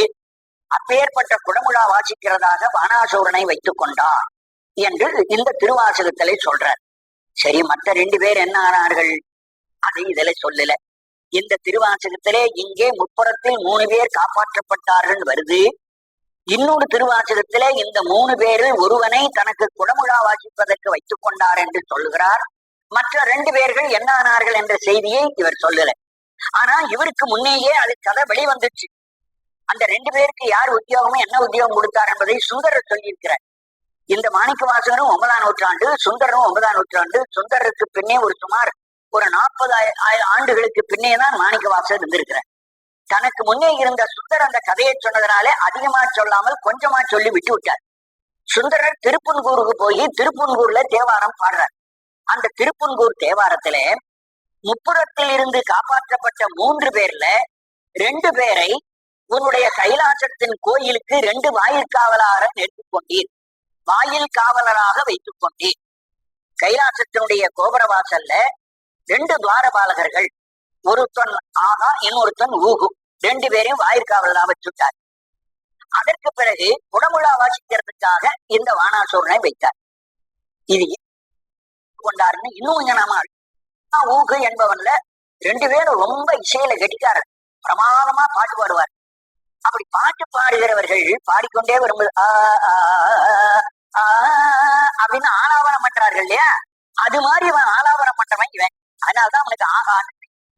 இன்னொருத்தன் என்ன பண்றான், பாட்டு போது அப்படின்னு ஆலாபனம் பண்ணுவான். அவன் அந்த மாதிரி ஆலாபனம் பண்றதே அவன் வழக்கமானதுனாலே அவனுக்கு ஊகுன்னு பெயர். ஆகா ஊகுன்னு பேர் வந்தது ஒரு பரியாசத்துக்கு இல்லை. அவனுடைய சங்கீதத்திலே அந்த கமகங்களை ஆலாபனங்களை எல்லாம் ஆகா என்றோ இன்னொருத்தன் ஊகு என்றோ சொல்லிக் கொண்டிருந்த இசை பாடுகிறார்கள். அந்த இசையை கேட்க சுவாமிக்கு ரொம்ப ஆனந்தம். இவங்க 2 பேரும் பாட்டு பாடும்போது வெறுமே பாட்டு மட்டும் தான் போறாது, தாள வாக்கியமும் வேணும். அதுக்காகத்தான் அது தாளம் போடு, அவங்க 2 பேர் பாடிட்டோம், அவன் பாட நீ தாளம் போட அந்த பாட்டை நான் கேட்கணும், எனக்கு ஆசையா இருக்குன்னு இந்த 3 பேருக்கும் 3 உத்தியோகம் கொடுத்தா என்பதை அவரே சொல்றார். சுந்தரர் அந்த பாட்டில் முழுக்க சொல்லிட்டார். 2 பேரை வாயில் காவலராக வைத்து ஒருவனை குடமுழா வாசிக்கிறவனாகவும் நீ அமைத்துக் கொண்டாய். அதனாலே நீ ஆபத்து காலத்தில் அடியாரை காப்பாற்றுவாய் என்று உன் திருவடி அடைந்தேன் என்று அந்த பாட்டிலே விவரமாக சொல்றார். 3 பேரையும் அவர் காப்பாற்றி 3 பேருக்கு ஒரு உத்தியோகம் கொடுத்தது ஆகிய கதை வரலாறு சுந்தரராலே சொல்லப்பட்டிருக்கிறது என்பதை பார்க்கணும். இந்த 4 திரிபுர சம்ஹாரம் நிறைவேற்றது. நீ யாக சம்ஹாரம் வரப்போகிறது. யாக சம்ஹாரத்தை பற்றிய அடுத்த பகுதியை நாம் பார்க்கிறோம். இந்த யாக சம்ஹாரத்தை பற்றிய கதையை கொஞ்சம் முதலே சுருக்கமாக சொல்லிவிட்டு பிறகு பாடலுக்குள் வருகிறேன். பிரம்மா என்பவன் உலகத்தை படைக்கிறவன். அவன் உலகத்தை படைக்கிற போது நீ இப்படி இருக்க வேண்டும் என்றவன் தலையிலே எழுதி விடுகிறார், விதித்து விடுகிறார். விதித்தல் என்றால் கட்டளைகள், நீ இப்படித்தான் உலகத்துல வாழணும் என்று தலையில எழுதி விடுறதுனாலே அந்த பிரம்மாவுக்கு விதி என்று. அப்படியே இருக்கிற பிரம்மா என்ன பண்ணா, ஒரு நாள் தன் மனசிலே என்னை போல சிறந்த அறிவாளி ஒருவன் இந்த உலகத்துல உண்டாகணும்னு மனசுல நினைத்தான். நினைச்ச உடனே மனசிலிருந்து ஒரு புத்திரன் பிறக்கிறார். பிரம்மாவுக்கு மனசிலிருந்து ஒரு பிள்ளை பிறக்கிறார். அந்த பிள்ளைதான் தக்கன். அவன் அதே பிரம்மாவிடத்திலே வேதங்கள் எல்லாம் கற்றுக்கொண்டான். அந்த பிரம்மாவை போல தானும் படைக்க கற்றுக்கொண்டான். அவனும் ஒரு உலகத்தை தனியா படைன்னு அவனுக்கு ஒரு உத்தரவு கொடுத்தான். அதனால பிரம்மாவுக்கு விதி என்று பெயர், அவனுடைய மகனுக்கு சிறுவிதி என்று பெயர். சிறுவிதின்னு வரும். அப்ப யாருன்னு தெரிஞ்சுக்கிறதுக்காக அந்த கதையை நான் ஆரம்பத்தில் சொல்லிட்டு வரேன். ஆகவே பிரம்மாவுக்கு விதி என்றும் அவன் மகனாகிய தக்கனுக்கு சிறுவிதி என்றும் பெயர். அந்த தக்கன் பலரிடத்திலே வரம் வாங்கி பெரிய உயர்ந்த அந்தஸ்துக்கு வந்து விடுகிறார். அவனுக்கு 27 பெண்கள் பிறக்கிறார், ஆண்களே கிடையாது. 27 பெண்கள். அந்த 27 பெண்களும் தேவர்கள சிறந்தவர்களாக ஒவ்வொருத்தரும் கல்யாணம் பண்ணி கொடுக்கணும்னு அவன் நினைச்சான். ஆனா அப்பொழுது அந்த பெண்கள்லாம் ஒன்று சேர்ந்து வந்து என்ன சொன்னார்கள், நீங்க தனித்தனியா 27 பேரு கொடுத்தா நாங்க வேறு வேறு இடத்துக்கு போவோம், நாங்க ஒருத்தருக்கு ஒருத்தர் சந்திச்சு பேசிக்கொள்ள முடியாது, அதனால ஒரே ஒரு மாப்பிளைய தேர்ந்து 27 பேரையும் அவனுக்கே கல்யாணம் பண்ணி கொடுத்துருவோம். அப்ப ஒரே வீட்டுல நாங்க 27 பேர் இருப்போம், நாங்க 27 பேரும் ஒருத்தரோட ஒருத்தர் இப்ப வாழற மாதிரியே ஒருத்தர் பேசிக்கொண்டு வாழ சௌரியமா இருக்கும் என்று தக்கனிடத்திலே கேட்டுக்கொண்டார். தக்கன் அழகான ஒருவனை தேவர்களை தேர்ந்தெடுத்தான். சந்திரன் தான் அழகிலே ரொம்ப சிறந்தவன், தேவர்களிலேயே பேர் அழகுடையவன் சந்திரன் தான். அதனால சந்திரனை கூப்பிட்டு இந்த 27 பெண்களை உனக்கு கல்யாணம் பண்ணி வைக்கிறேன், நீ மணந்து கொள். ஆனா இந்த 27 பெண்களையும் நீ சமமாக பாவிக்கணும், ஒருத்தரையும் ஏற்றத்தாழ்வாக பாதிக்க கூடாது என்று. சரி என்று 27 பேர்களையும் சந்திரன் கல்யாணம் பண்ணி கொள்கிறார். அப்ப சந்திரன் ஆகாசத்திலேயே சுற்றி வருவதனாலே அந்த வீதி முழுவதும் அவனுக்கு வீடு. அந்த வீட்டிலே இந்த 27 பெண்களும் 27 நட்சத்திரங்களாக மாறி அங்கே தங்குகிறார்கள். அந்த சந்திர வீதி உலகத்தினுடைய ஒரு பெரிய வட்டம், உலகத்துக்கு வெளியில இருக்கிற ஒரு பெரிய வட்டம். அந்த வட்டத்திலே 27 நட்சத்திரங்களும் சந்திரனுடைய மனைவிமார்கள் நட்சத்திரங்களாக இருக்கிறார். இவன் சந்திரன் சொன்னான், 27 பெண்களிடத்திலும் நான் எப்படி அணுகுகிறேன்னா, ஒரு நாளைக்கு ஒரு பெண்ணாக நான் அனுபவிக்கிறேன். நீங்க ஒவ்வொரு நட்சத்திரத்துக்கு நான் ஒவ்வொரு நாளைக்கு வருகிறேன். இன்னைக்கு அஸ்வ நட்சத்திரத்துல இப்ப, நாளைக்கு பரணிக்கு போவேன், நாளைக்கு அப்புறம் கார்த்திகை போவேன், இப்படியே 27 பெண்களுக்கு நான் வந்துடுறேன். அதனால 27 பெண்களுக்கு சமமாக நான் இருக்கிறேன்னு சொல்லிவிட்டு அவன் அதை நடத்தி கொண்டிருந்தான். அப்படியே பல நாள் நடந்து கொண்டு வருகிற காலத்துல கொஞ்சம் ஒரு நாளுங்கிறதுல சில நாள் ஏத்த இறக்கம் பண்ண ஆரம்பிச்சான். சில இடத்துல அதிக நாள் இருப்பான், சில நட்சத்திரம் அதிக நேரம் இருக்கும், சில நட்சத்திரம் குறைஞ்சிருக்கும். இதுக்கு என்ன காரணம், இந்த சந்திரன் இப்படி வித்தியாசம் பண்ண ஆரம்பிச்சான். ரோகிணி என்ற பெண்ணிடத்திலே அதிக ஆசை வச்சு அங்க அதிக நாளிகை தங்க ஆரம்பித்தான். மற்ற பெண்களிடத்திலாம் குறைந்த நேரமே இருக்க ஆரம்பித்தான். இதனால் மற்ற 26 பெண்களுக்கும் மன வருத்தம் ஏற்பட்டது. 26 பேரும் தன் தகப்பனாகிய தக்கனிடத்திலே போய் சொன்னார்கள், ரோகிணி இடத்தில் தான் அவன் அதிக ஆசை வச்சிருக்கிறான், எங்களை எல்லாம் அதிக ஆசை பாராட்டவில்லை. உடனே தக்கன் அவனை கூப்பிட்டு, நான் சொன்னதுக்கு நீ தவறா நடந்ததினாலே உனக்கு ஒரு சாபம் விடுறேன், பிடி, இன்னையிலிருந்து உன்னுடைய 16 கலைகள்ல ஒவ்வொரு நாளைக்கு ஒரு கலையா அழிந்து போகட்டும் அப்படின்னு சொன்ன. சந்திரனிடத்திலே அவனுடைய அழகு 16 கலைகளாக பிரிந்திருக்கிற, கலைனா பிரிவுன்னு அர்த்தம். அவனுடைய உடம்பிலே 16 கலைகள், 16 விதமான அழகுகள், பிரிவுகள் இருக்கின்றன. ஒரு நாளைக்கு ஒரு கலையாக குறையட்டும் என்று சொல்லிவிட்டார். இவனுடைய சாபப்படி ஒரு நாளைக்கு ஒரு கலையா குறைந்து கொண்டே வருது, அவன் அழகு குறைந்து கொண்டே வருகிறான். இவனுக்கு 3 கலை தான் பாக்கி இருக்கு. இனிமேல் தம்மால் தப்பிக்க முடியாதே, இந்த 3 கலையும் தேர்ந்து போனால் என்ன செய்வதென்று பிரம்மனிடத்துல ஓடி என்னை காப்பாற்றுன்னு கேட்கிறான். அப்பா பிரம்மன் சொல்றார், தக்கன் என்னை விட என் மகனா இருந்தாலும் என்னை விட பெரிய வரம் பெற்றவன், அவன் போட்ட சாபத்தை என்னால நீக்க முடியாது, நீ திருமால்கிட்ட போய் பார். திருமால்கிட்ட போனான். திருமாலின்னு சொன்னாரு, தக்கன் ரொம்ப வரம் பெற்றவன், என்னாலும் அவனிடத்துல எழுத்து நிற்க முடியாது, நீ சிவபெருமானிடத்துல போன. அப்புறம் கடைசியில் அவன் ஒரு பிறையா தெரிஞ்சு போனான். இதெல்லாம் சுத்திட்டு போறதுக்குள்ள ஒரே ஒரு பிறை தான் பாக்கி இருக்கு, ஒரு கலை தான் அவனுக்கு இருக்கு.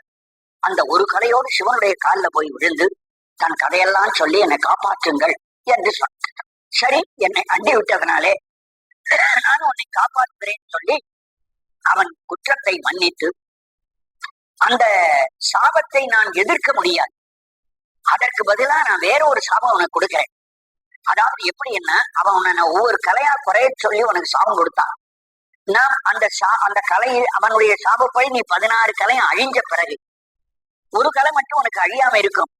அந்த ஒரு கலையில் இருந்து மறுபடியும் நீ 15 கலை வளைஞ்சு விடுவார். 15 நாள்ல இன்னொரு 15 கலை வளரும்படியாக உனக்கு சாபம் கொடுக்கிறேன் என்று சிவபெருமான் அதற்கு மறு சாபம் கொடுத்தார். அந்த ஒரு கலையோடு தன் தலையில் வைத்துக் கொண்டார். அந்த தலையில் இருக்கிற ஒரு கலை மட்டும் அழிவதே கிடையாது, மற்ற கலைகள் எல்லாம் தேயும், மற்ற கலைகள் வளரும்.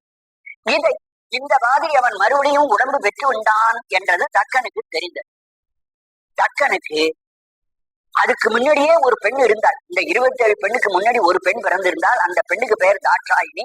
தாட்சாயினி என்ற பெண்ணை சிவபெருமானுக்கே கல்யாணம் பண்ணி கொடுத்திருந்தான். எனக்குடைய மருமகன் என்ன மீறி நடக்கிறாரு அப்படின்னு.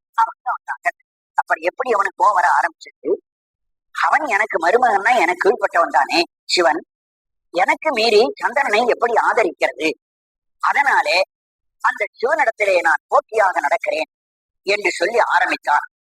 அவனுக்கு சிவனுக்கு அவமானம் உண்டாக்க வேண்டும் என்று ஒரு யாகம் செய்ய ஆரம்பித்தான். யாகத்திலே எல்லா தேவர்களும் வருவார்கள், எல்லா தேவர்களுக்கும் அபிஷ் கொடுப்பார்கள். அதுபோல சிவனும் வருவார், சிவனுக்கும் அபிஷ் கொடுப்பார். ஆனா முத சிவனுக்கு அபிஷ், அப்புறம் திருமால், அப்புறம் பிரம்மா, அப்புறம் இந்திரன், அப்புறம் அக்னி, இப்படி வரிசையாதான் அபிஷ் கொடுக்கணும். இந்த முறையிலே எல்லா தேவர்களுக்கும் சொல்லுவதற்கு அவன் நினைக்கிற போது அதுல சிவனை மட்டும் கூப்பிடக்கூடாது, நம்முடைய யாகத்துல ஒரு புதுமை செய்யணும். இதுவரையில் செய்தவர்கள் எல்லாம் சிவன் முதல் எல்லா தேவரையும் கூப்பிட்டார்கள், சிவனை தவிர மற்ற எல்லா தேவரையும் அழைச்சி யாகம் செய்கிறது என்ற முடிவுக்கு அவன் வர, அதனாலே மற்ற எல்லா தேவரையும் அழைச்சி யாகம் செய்ய ஆரம்பித்தான். இந்த செய்தி கைலாயத்திலே தெரியுது. சிவபெருமான் சரி அப்படியே பண்ணிட்டு போட்டோம், ஒண்ணும் செய்யாமல் இருந்து விட்டார். தாட்சாயினி மட்டும் எங்க தகப்பனார் யாகம் செய்கிறார், அந்த யாகத்துக்கு நாம் போகணும் என்று கேட்கிறார். அப்போ சிவன் சொல்றார், நமக்கே அழைப்பு வரலையே, அழைக்காத வீட்டுக்கு நாம எப்படி போறது, அழைப்பு இல்லாமல் போகக்கூடாது அப்படின்னு சொன்னார். இல்லை, நீங்கள் வர வேண்டாம், நான் மகள் என்ற முறையிலே அழைப்பு இல்லாவிட்டாலும் வீட்டுக்கு போகிறேன். சரி, நீ போனால் பிறகு வந்த விளைவை நீதான் ஏத்துக்கணும், அதனால நீ போய் வா, நான் மறுக்கவில்லைன்ட்ட. அவளை கேட்டு போகிறாள். தட்சனுடைய வீட்டினுடைய முன்புறத்திலே பெரிய யாகசாலை போட்டு யாகத்திலே எல்லா தேவர்களும் கூடியிருக்கிறார்கள். அந்த இடத்திலே அந்த தாட்சாயினி தெரு வழியாக வந்தவர். அங்க இருக்கிற தேவர்கள் எல்லாம் பார்த்து சிவபெருமான் இல்லாமல் அவள் மட்டும் வராள்னு பரியாசம் பண்ணுவார். அப்போ அவளுக்கு அவமானம் வரும். அதுக்காக அந்த தாட்சாயினி என்ன பண்ணாள், தெருப்பக்கமா யாகம் நடக்கிற வழிக்கு போகக்கூடாதுன்னு சொல்லி அவள் அடுத்த தெரு வழியா வந்து வீட்டு கொல்லப்புறம் வழியா அந்த வீட்டுக்குள்ள நுழைகிறாள். ஒரு வீட்டு பெண் தன்னுடைய தாய் வீட்டுக்கு போனால் திருவாசப்படியாகத்தான் வீட்டுக்குள்ள போகணுமே தவிர கொல்லவாசப்படியா வரக்கூடாது. பக்கத்து வீட்டுல போந்து கொல்லவாசப்படியா அந்த வீட்டுக்கு போகக்கூடாது. வீட்டுல பிறந்த பெண் அந்த வீடு வாழணும்னு சொன்னா வாசப்படி வழியா போனதை தவிர கொல்லவாசப்படியே வராது. இது இறைவன் வேணும்னே இப்படி செஞ்சு விட்டான். இதை யாகத்தை அழிக்கணும். இந்த பெண் தாய் வீட்டுக்கு போகும்போது திருவாசல் வழியா போக முடியாம வச்சு கொல்லவாசப்படியா வச்சுட்டான். இது அவளுக்கு தெரியாது. அவள் கொல்லவாசப்படியா உள்ள போறாள். அந்த தட்சனுடைய மனைவி மேனை, அவள் தன் மகளை கண்ட உடனே வான்னு கூப்பிட்டாள்.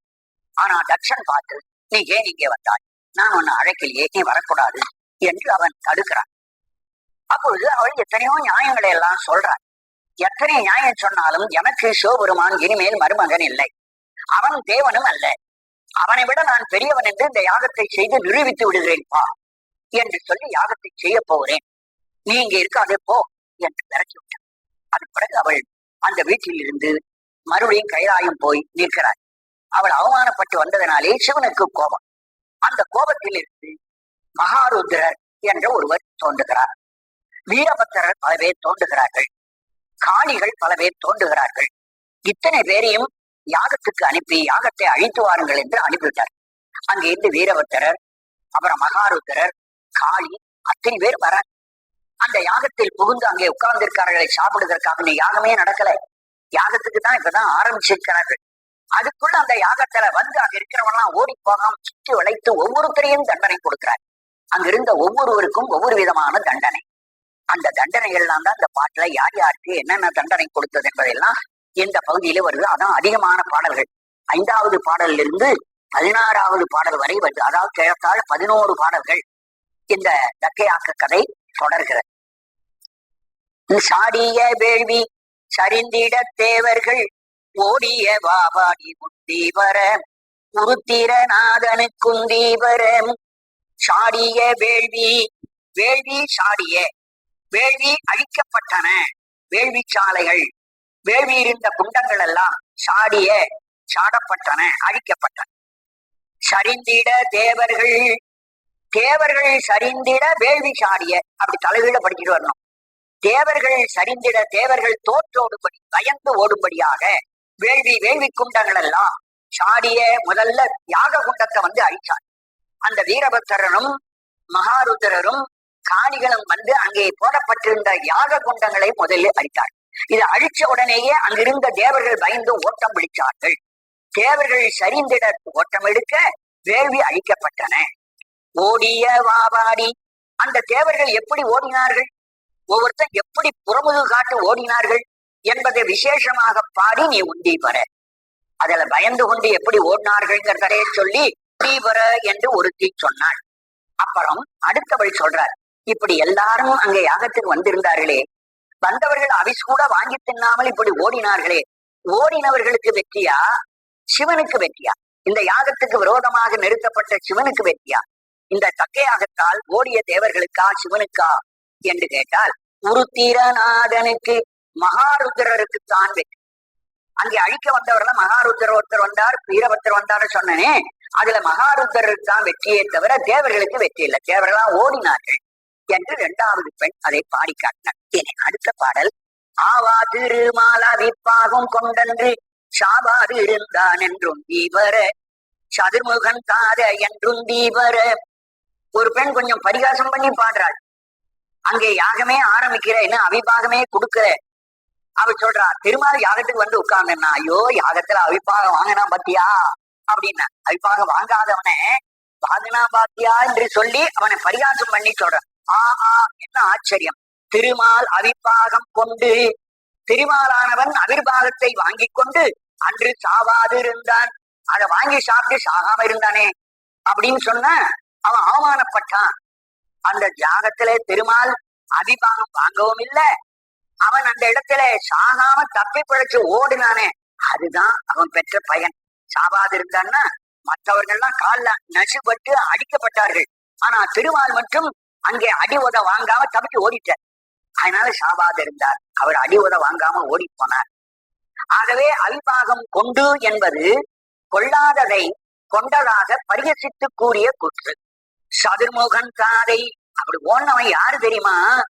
4 முகத்தோடு இருக்கிற பிரம்மாவுக்கு தந்தை. பிரம்மா இந்த இடத்துல 4 முகத்தை பார்த்துட்டு இருக்காரு. அப்பா ஓடுறான் ஓடுறான் ஓடுறான்னு. அவன் ஓடுற ஓட்டத்தை மகன் பாக்குறான். அது பின்னே ஓடுறான் பிரம்மா. அவன் 4 முகத்தோடு இருந்து பாக்குறானே. போனவன் யார்? பிரம்மாவுக்கு தகப்பன்.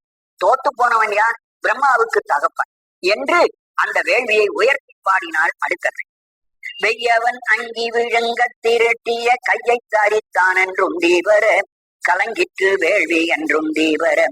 வெய்யவன் ரொம்ப ஆசை உள்ளவன். வெய்ய என்பதற்கு ஆசை, விரும்புதல். விருப்பத்தோடு வந்தான் அக்கினிதேவன். அந்த யாகத்துல அவிபாகம் கொடுக்க போறாங்க, எல்லாத்தையும் வாங்கி திரட்டி ஒன்னா சாப்பிட விடணும் என்று அப்படி கையை நேரா அப்படி திரட்டி கொண்டு வரான். வெய்யவன் அங்கி, விருப்பத்தோடு வந்த அக்னி தேவன். அங்கினா அக்னி தேவன் விழுங்க, யாகத்திலே இருந்த உணவுப் பொருளை தின்பதற்காக விழுங்குவதற்காக திரட்டிய கை அப்படி தூக்கி கொண்டவன் அணைச்சு வந்த கையை, அந்த கையை வீரபத்திரர் என்ன பண்ணார்? உடைச்சு விட்டார். அக்கினுடைய கையை முறிச்சு போட்டார்.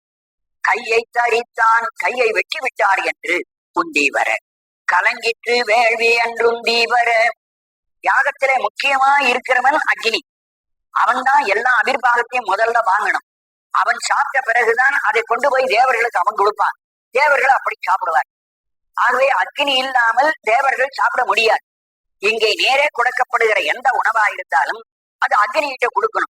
அக்னி அதை உண்டு அதனுடைய சத்தம் மட்டும் எடுத்துக்கொண்டு தேவர்களுக்கு கொடுப்பான். நாம் இந்த உலகத்திலே யாகம் பண்றோம். யாகம் பண்ணுகிற போது இங்கே உலகத்தில் இருக்கக்கூடிய அசுத்தமாயாலான அரிசி, நெய் போன்ற பொருள்களினாலே பொறி முதலிய பொருள் எல்லாம் அதுல போடுறோம். சக்கர பொங்கல் எல்லாம் போடுறோம். அப்படி போடுறத நேரே தேவர்கள் சாப்பிட முடியாது. ஏன்னா அவர்களுக்கு உடம்பு நம்ம மாதிரி மாயா சரீரம் அல்ல. அவர்கள் இருக்கக்கூடியது சூக்கும சரீரம். சூக்கும சரீரத்தில் இருக்கிறவர்கள் நாம் படைக்கிற படைப்பினுடைய சுவை ருச்சியை மட்டும்தான் சாப்பிடுவார். தெய்வத்துக்கு முன்னே நான் நைவேத்தியம் பண்றோம்னு வைக்கிறோமே, அப்படி வைக்கப்படுகிற சோற்றை அவர்கள் சாப்பிட முடியாது. ஆனா அதில் இருக்கிற சுவையை அவர்கள் வாயினாலே சுவைச்சு பார்க்கலாம். அது எப்படி இருக்கு, திதிப்பா இருக்கு, இனிப்பா இருக்கு, நல்லா இருக்குன்னு அதை மட்டும் அனுபவிக்கலாம் அந்த தெய்வங்கள். அதே போல இந்த அவிஷ நாம் கொடுக்குறோம். இது பிரம்மாவுக்கு, இது திருமாலுக்கு கொடுக்கிற போது அந்த உணவை நேரே அவன் சாப்பிட முடியாது. அக்கினி என்ன பண்றான்? எரிச்சு எல்லாத்தையும் சாம்பலாக்கி விடுறான். அந்த சுவையை மட்டும் எடுத்துட்டு போய் தேவர்களுக்கு கொடுக்குறான். தேவர்கள் அந்த சுவையை சுவைச்சு பார்க்கிறார்கள். அதுக்காகத்தான் அக்கினி வந்தான். அந்த அக்கினியனுடைய கையை வெட்டி விட்டார் என்று பார்ப்பதியை பகை சாற்றிய தக்கனை பார்ப்பதன்னே அடி உந்தீபர பனைமுலை பாகனு குந்தீபர. பார்ப்பதியை, பார்வதி என்று சொல்லுகிற தாட்சாயினியை. தாட்சாயினி இந்த தட்சனுடைய மகள். இந்த தட்சனுடைய மகளாய் தாட்சாணியை சிவனுக்கு கல்யாணம் பண்ணி கொடுத்திருந்தாங்க. ஆனா அழைப்பு சிவனுக்கு போகல. இருந்தாலும் தாட்சாயினி அந்த யாகத்தை பார்க்க வந்தபோது தக்கன் என்ன பண்ணா, அவளை வரவேற்கல. பார்ப்பதியை பகை சாட்டிய நீ யார்? நீ என் மகள் அல்ல, எனக்கு விரோதி சிவன், எனக்கு பகைவன் சிவன், அந்த சிவனுக்கு நீ மனைவி, ஆனால் நீ எனக்கு பகை என்று அவள் மேல பகை சாட்டினான். பகை பொருளாக சாட்டி வைது விட்டான், திட்டி விட்டான் தாட்சாயினியை. பார்ப்பதியை பகை சாற்றிய தக்கனை, பார்வதி தேவியை போய் பகை சாட்டிய அந்த தக்கனை நாம் கண்கொண்டு கூட பார்க்க கூடாது, பார்ப்பதன்னே கேடி, நாம் கண்கண்டு கூட பார்க்க கூடாது என்று சொன்னார். என்ன அந்த பாடுறவோ ஒரு பெண். யாரு அவமானப்படுத்தப்பட்டாள்? தாட்சாயினி என்ற பெண். ஒரு பெண்ணை அவமானப்படுத்தினவன நாம பெண் பார்க்கலாமா? அவனை பார்க்கப்படாது என்று இந்த பெண்கள் கோஷ்டி. ஒரு பெண்ணுக்காக இன்னொரு பெண் பரிந்து பேசுகிறாள். பார்வதி அவமானப்பட்டதனாலே அந்த பார்வதியை அவமானப்படுத்துற தக்கனை நாம் பெண்களாகிய நாம் பார்க்க கூடாது என்று அவள் சொல்றாள். பார்ப்பதியை பகை சாற்றிய தக்கனை பார்ப்பதன்னே எடி உண்டி வர. இதனால யாருக்கு லாபம் என்று கேட்டால், பனைமூளை பாகனு குந்தி வர, சிவனுக்கு தான் வெற்றி. பார்வதியை பழித்ததினாலே தட்சனுக்கு எந்த லாபம் இல்லை. அவன் தட்சன் யாகத்தை செய்ய முடியல, கடைசியில் தக்கையாக அழிஞ்சு போச்சு. ஆகவே பனைமூளை பாகனுக்கு பருத்த நகிரவுடைய உமாதேவியின் கணவனாகிய சிவனுக்குத்தான் வெற்றி என்று சொல்லி உந்தி வர. புரந்தரனார் ஒரு பூங்குயிலாகி மரந்தரில் ஏறினார் உந்தி வர. அங்கிருந்த புரந்தரன்னா இந்திரன். இந்திரன் தப்பிச்சு வரத்துக்கு பார்த்தான். இந்திரன் கருப்பா இருப்பான், அதனால கருப்பு நிறமுள்ள பறவையா மாறுறான், குயில் என்ற பறவையா மாறுறான். இந்திரன் பூங்குயில், புரந்தரனார் ஒரு பூங்குயிலாகி, குயிலாகி போனான்ங்கிறதுக்கு காரணம் தான் அவனும் கருப்பு, அந்த குயிலும் கருப்பு. இந்திரம் என்ற வார்த்தைக்கே கருப்பு. இந்திரன் என்றாலே கரியவன், கருப்பு நிறப்புள்ளவன். இந்திர நீல பர்வதம்னு ஒரு பாடல் பெற்ற தலம். கருப்பு நீலம், கருநீலமாகிய மலை, அதான் இந்திர நீலம் என்று அந்த மலைக்கு சொல்றோம். ஆகவே இந்திரன் என்று சொல்கிற புரந்தரன் இருக்கிறானே, அவன் குயிலாக மாறி ஒரு சோலையில போய் மரத்துல ஏறி ஒளிஞ்சு கொண்டானான். மரந்தரில் ஏறினார், ஒரு மரத்தில் போய் ஏறிக்கொண்டான், தன்னை யாரும் அடிக்காமல் இருக்கட்டும் என்று ஒளிந்து கொண்டான். ஆனா ஒரு வீரபக்தர் பார்த்தார், அவன் பறந்து போறத பார்த்து அதே மரத்துக்கு போய் அந்த கிளிய குடிச்சு 2 ரெக்கையும் ஒழிச்சு போட்டார். தோலை நெரிச்சாராம். இந்திரனுடைய தோலை நெரித்து விட்டார் என்று இன்னொரு பாட்டுல வேறொரு இடத்துல சொல்லுவார். இந்திரனை தோல் நெரித்துட்டு எந்தரமும் ஆட்கொண்டருளி என்று வேற ஒரு திருவாசகத்தில் சொல்றார். அப்ப தோல் என்பது அவனுக்கு 2 ரெக்கை தான். குயிலா இருந்த போது 2 ரெக்கை, அந்த 2 ரெக்கையை முறிச்சு போட்டார் தான் தோல் முறித்தார் என்று அவர் அங்கே பாடுறார். வானவர் கோன் என்று உந்தி பெற. இப்படிப்பட்டவன் இந்திரன் சாமானியமானவனா? தேவர்களுக்கெல்லாம் தலைவனாச்சே, தேவர்கள்லாம் வந்து காப்பாத்தலையே, தேவர்களுக்கு தலைவனாகி இவனா இப்படி தோல்வி அடைந்தான் என்று மற்றொருவன் பரிகசித்து பேசினாள். வெஞ்சின வேள்வி வியாத்திரனார் தலை துஞ்சின பாபாடி உந்தி வர, தொடர்ந்த பிறப்பர உந்தி வர. வெஞ்சின வேள்வி, ரொம்ப கோபத்தோடு செய்யப்பட்ட யாகம். அந்த யாகம் தட்சன் மிகுந்த கோபத்தோடு அந்த யாகத்தை செய்தான். அந்த யாகத்தை செய்கிற போது யாகத்திற்காக பல பேர்கள் வருவார்கள், பல தேவர்கள் வந்தார்கள். பசுவை கொல்லுவதற்கென்று ஒரு தேவன் தனியா இருக்கான். அவன் அதற்கு கொல்லுவதற்கென்றே நியமிக்கப்பட்ட யாகத்திலே பசுவை கொல்லுவதற்கென்று அவன் பேர் வியாத்திரன். வியாத்திரன் என்பவன் யாக பசுவை கொலை செய்வதற்கு உரிய தெய்வம். அந்த தெய்வத்தை வழிபட்டு விட்டு கொலை செய்தா பாவம் கிடையாது. யாகத்தில கொல்லுவதற்காக பசுவை கொல்லும் போது வியாத்திரன் என்ற ஒரு தெய்வத்தை வழிபட்டு அப்புறம் கொல்லணும். அதனால பசுவை கொல்லுவதற்கு உரிமை வழங்குகிற ஒரு தெய்வம் அந்த வியாத்திரன் அங்க வந்திருக்கான். அவன் தலையை பிடிச்சு வச்சு விட்டாரு ஒரு வீரபத்திரர். வேள்வியின வேள்வி, ரொம்ப கோபத்தோடு செய்த வேள்விக்கு வியாத்திரனார் பசுவை கொல்லுதற்கு தேவனாக வந்திருந்தவரது தலை துஞ்சின, தலை இறந்து போன கதையை பாடி உந்தி வர, அவன் தலை வெட்டுப்பட்டு போச்சு என்று நீங்கள் செய்ய பாடல் பாடும் என்றாள். தொடர்ந்தது பிறப்பற உந்தி வர. அப்படி தலை வெட்டி போனான்லவா, பிறகு இந்த யாகமெல்லாம் முடிஞ்ச பிறகு எல்லா தேவர்களுக்கும் இறைவன் திரும்ப அனுக்கிரம் பண்ணி விடுறார். எல்லாருக்கும் திரும்ப அந்தந்த உறுப்பு வரும். ஆனா அந்த வியாக்கரனுக்கு திரும்ப அவனுடைய தலையை கொண்டாந்து வைக்கல. காட்டுல இருந்த ஒரு மான தலையை வெட்டி அந்த மான தலையை கொண்டாந்து தலையில வச்சுட்டாரு. அவனுக்கு மட்டும் வியாத்திரனுக்கு தன்னுடைய சொந்த தலை வைக்காமல் மான் தலையை வைத்தார்கள். அதுபோல தக்கனுக்கு அவன் தலையை வைக்காமல் ஒரு ஆட்டு தலையை வைத்தார்கள் என்று இந்த கதையில வரும்.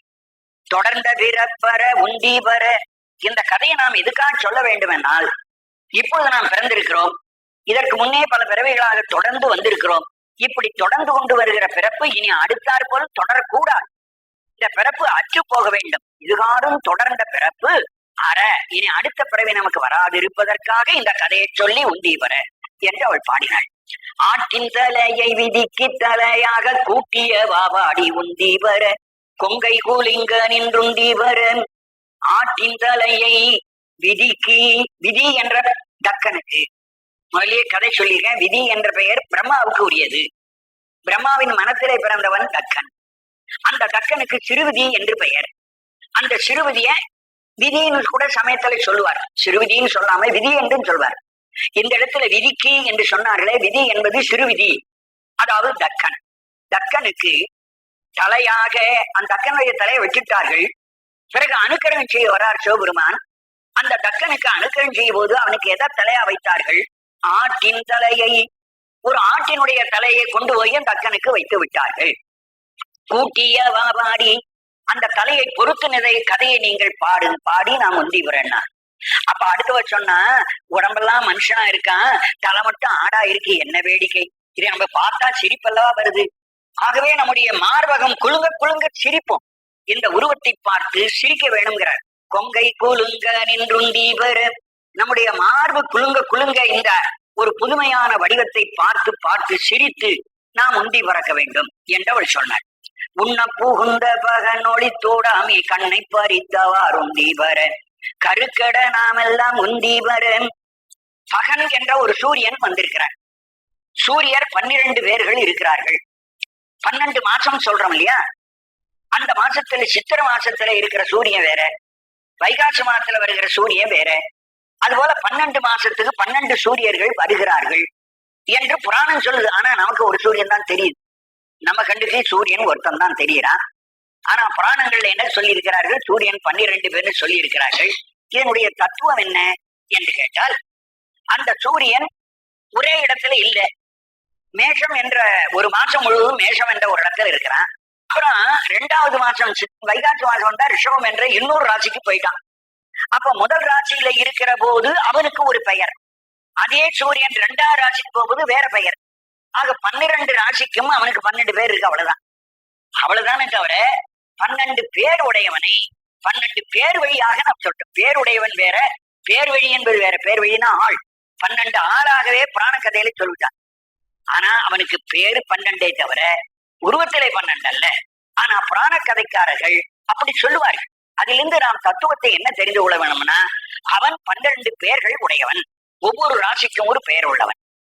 அந்த சூரியன் இருக்கானே, அவன் ஏறி வருகிற தேருக்கு 7 குதிரை பூட்டி இருக்கிறது. அந்த 7 குதிரைகளும் 7 வேறு வேறு நிறங்களை உடையன என்று புராணம் சொல்லு. இதனுடைய தத்துவார்த்தம் என்ன? அந்த சூரியனிடத்திலிருந்து வருகிற கதிர் இருக்கு பாருங்கள், ஒரு கதிர் ஒன்றை எடுத்து முப்பட்டை கண்ணாடியாலே வைத்து அதனுடைய நிறத்தை நீ பகுந்து பார்த்தால் 7 நிறம் விடும்.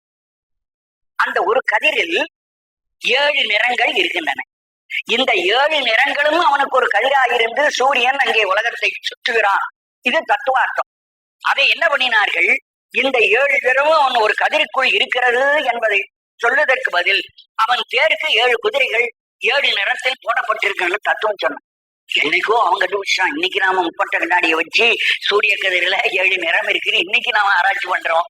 அதை எப்படித்தான் தெரிஞ்சார்களோ அந்த காலத்தவர்கள். அதுல 7 குதிரை இருக்கு, 7 நிறம் என்றெல்லாம் சொல்லி இருக்கிறது நமக்கு வினோதமான. அதனால இந்த 12 பேர்களை பகன்னு ஒரு சூரியன் அவன் வந்தான், சாப்பிடறதுக்காக வந்தான். உண்ண புகுந்த பகன், சாப்பிடுவதற்காக வந்திருந்தான் பகன் என்ற ஒரு சூரியன்.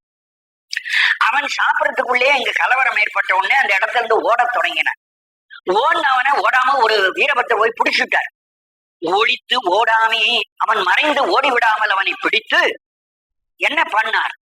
நீ கண்ணு இருக்கிறதுனால தானே ஓடுற, உன்னை கண்ணை பிடிங்கிறான் பாருன்னு கண்ணை பறித்தவாருந்தீவர அவனுடைய கண்ணை பிடுங்கி விட்டார். பகன் என்ற சூரியனுடைய கண்ணை பிடுங்கி விட்டார்.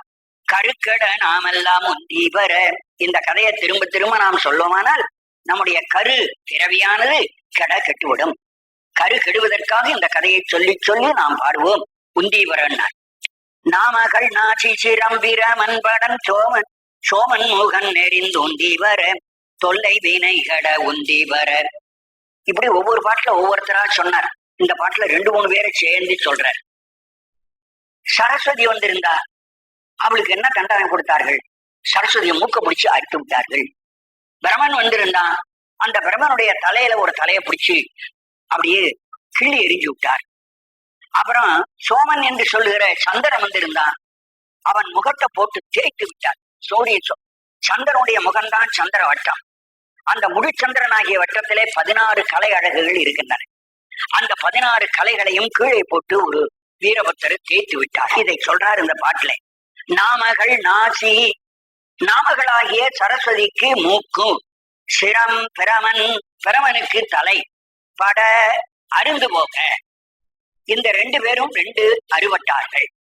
சோமன் முகம் நெறிந்து, சந்திரன் முகம் நெரிக்கப்பட்டான், 16 கலைகள் உதிர்க்கப்பட்டான் என்று உந்தீவர. இந்த கதையில ஒரு முக்கியமான பழைய சம்பிரதாயம் தெரிந்து கொள்ள போகிறோம்.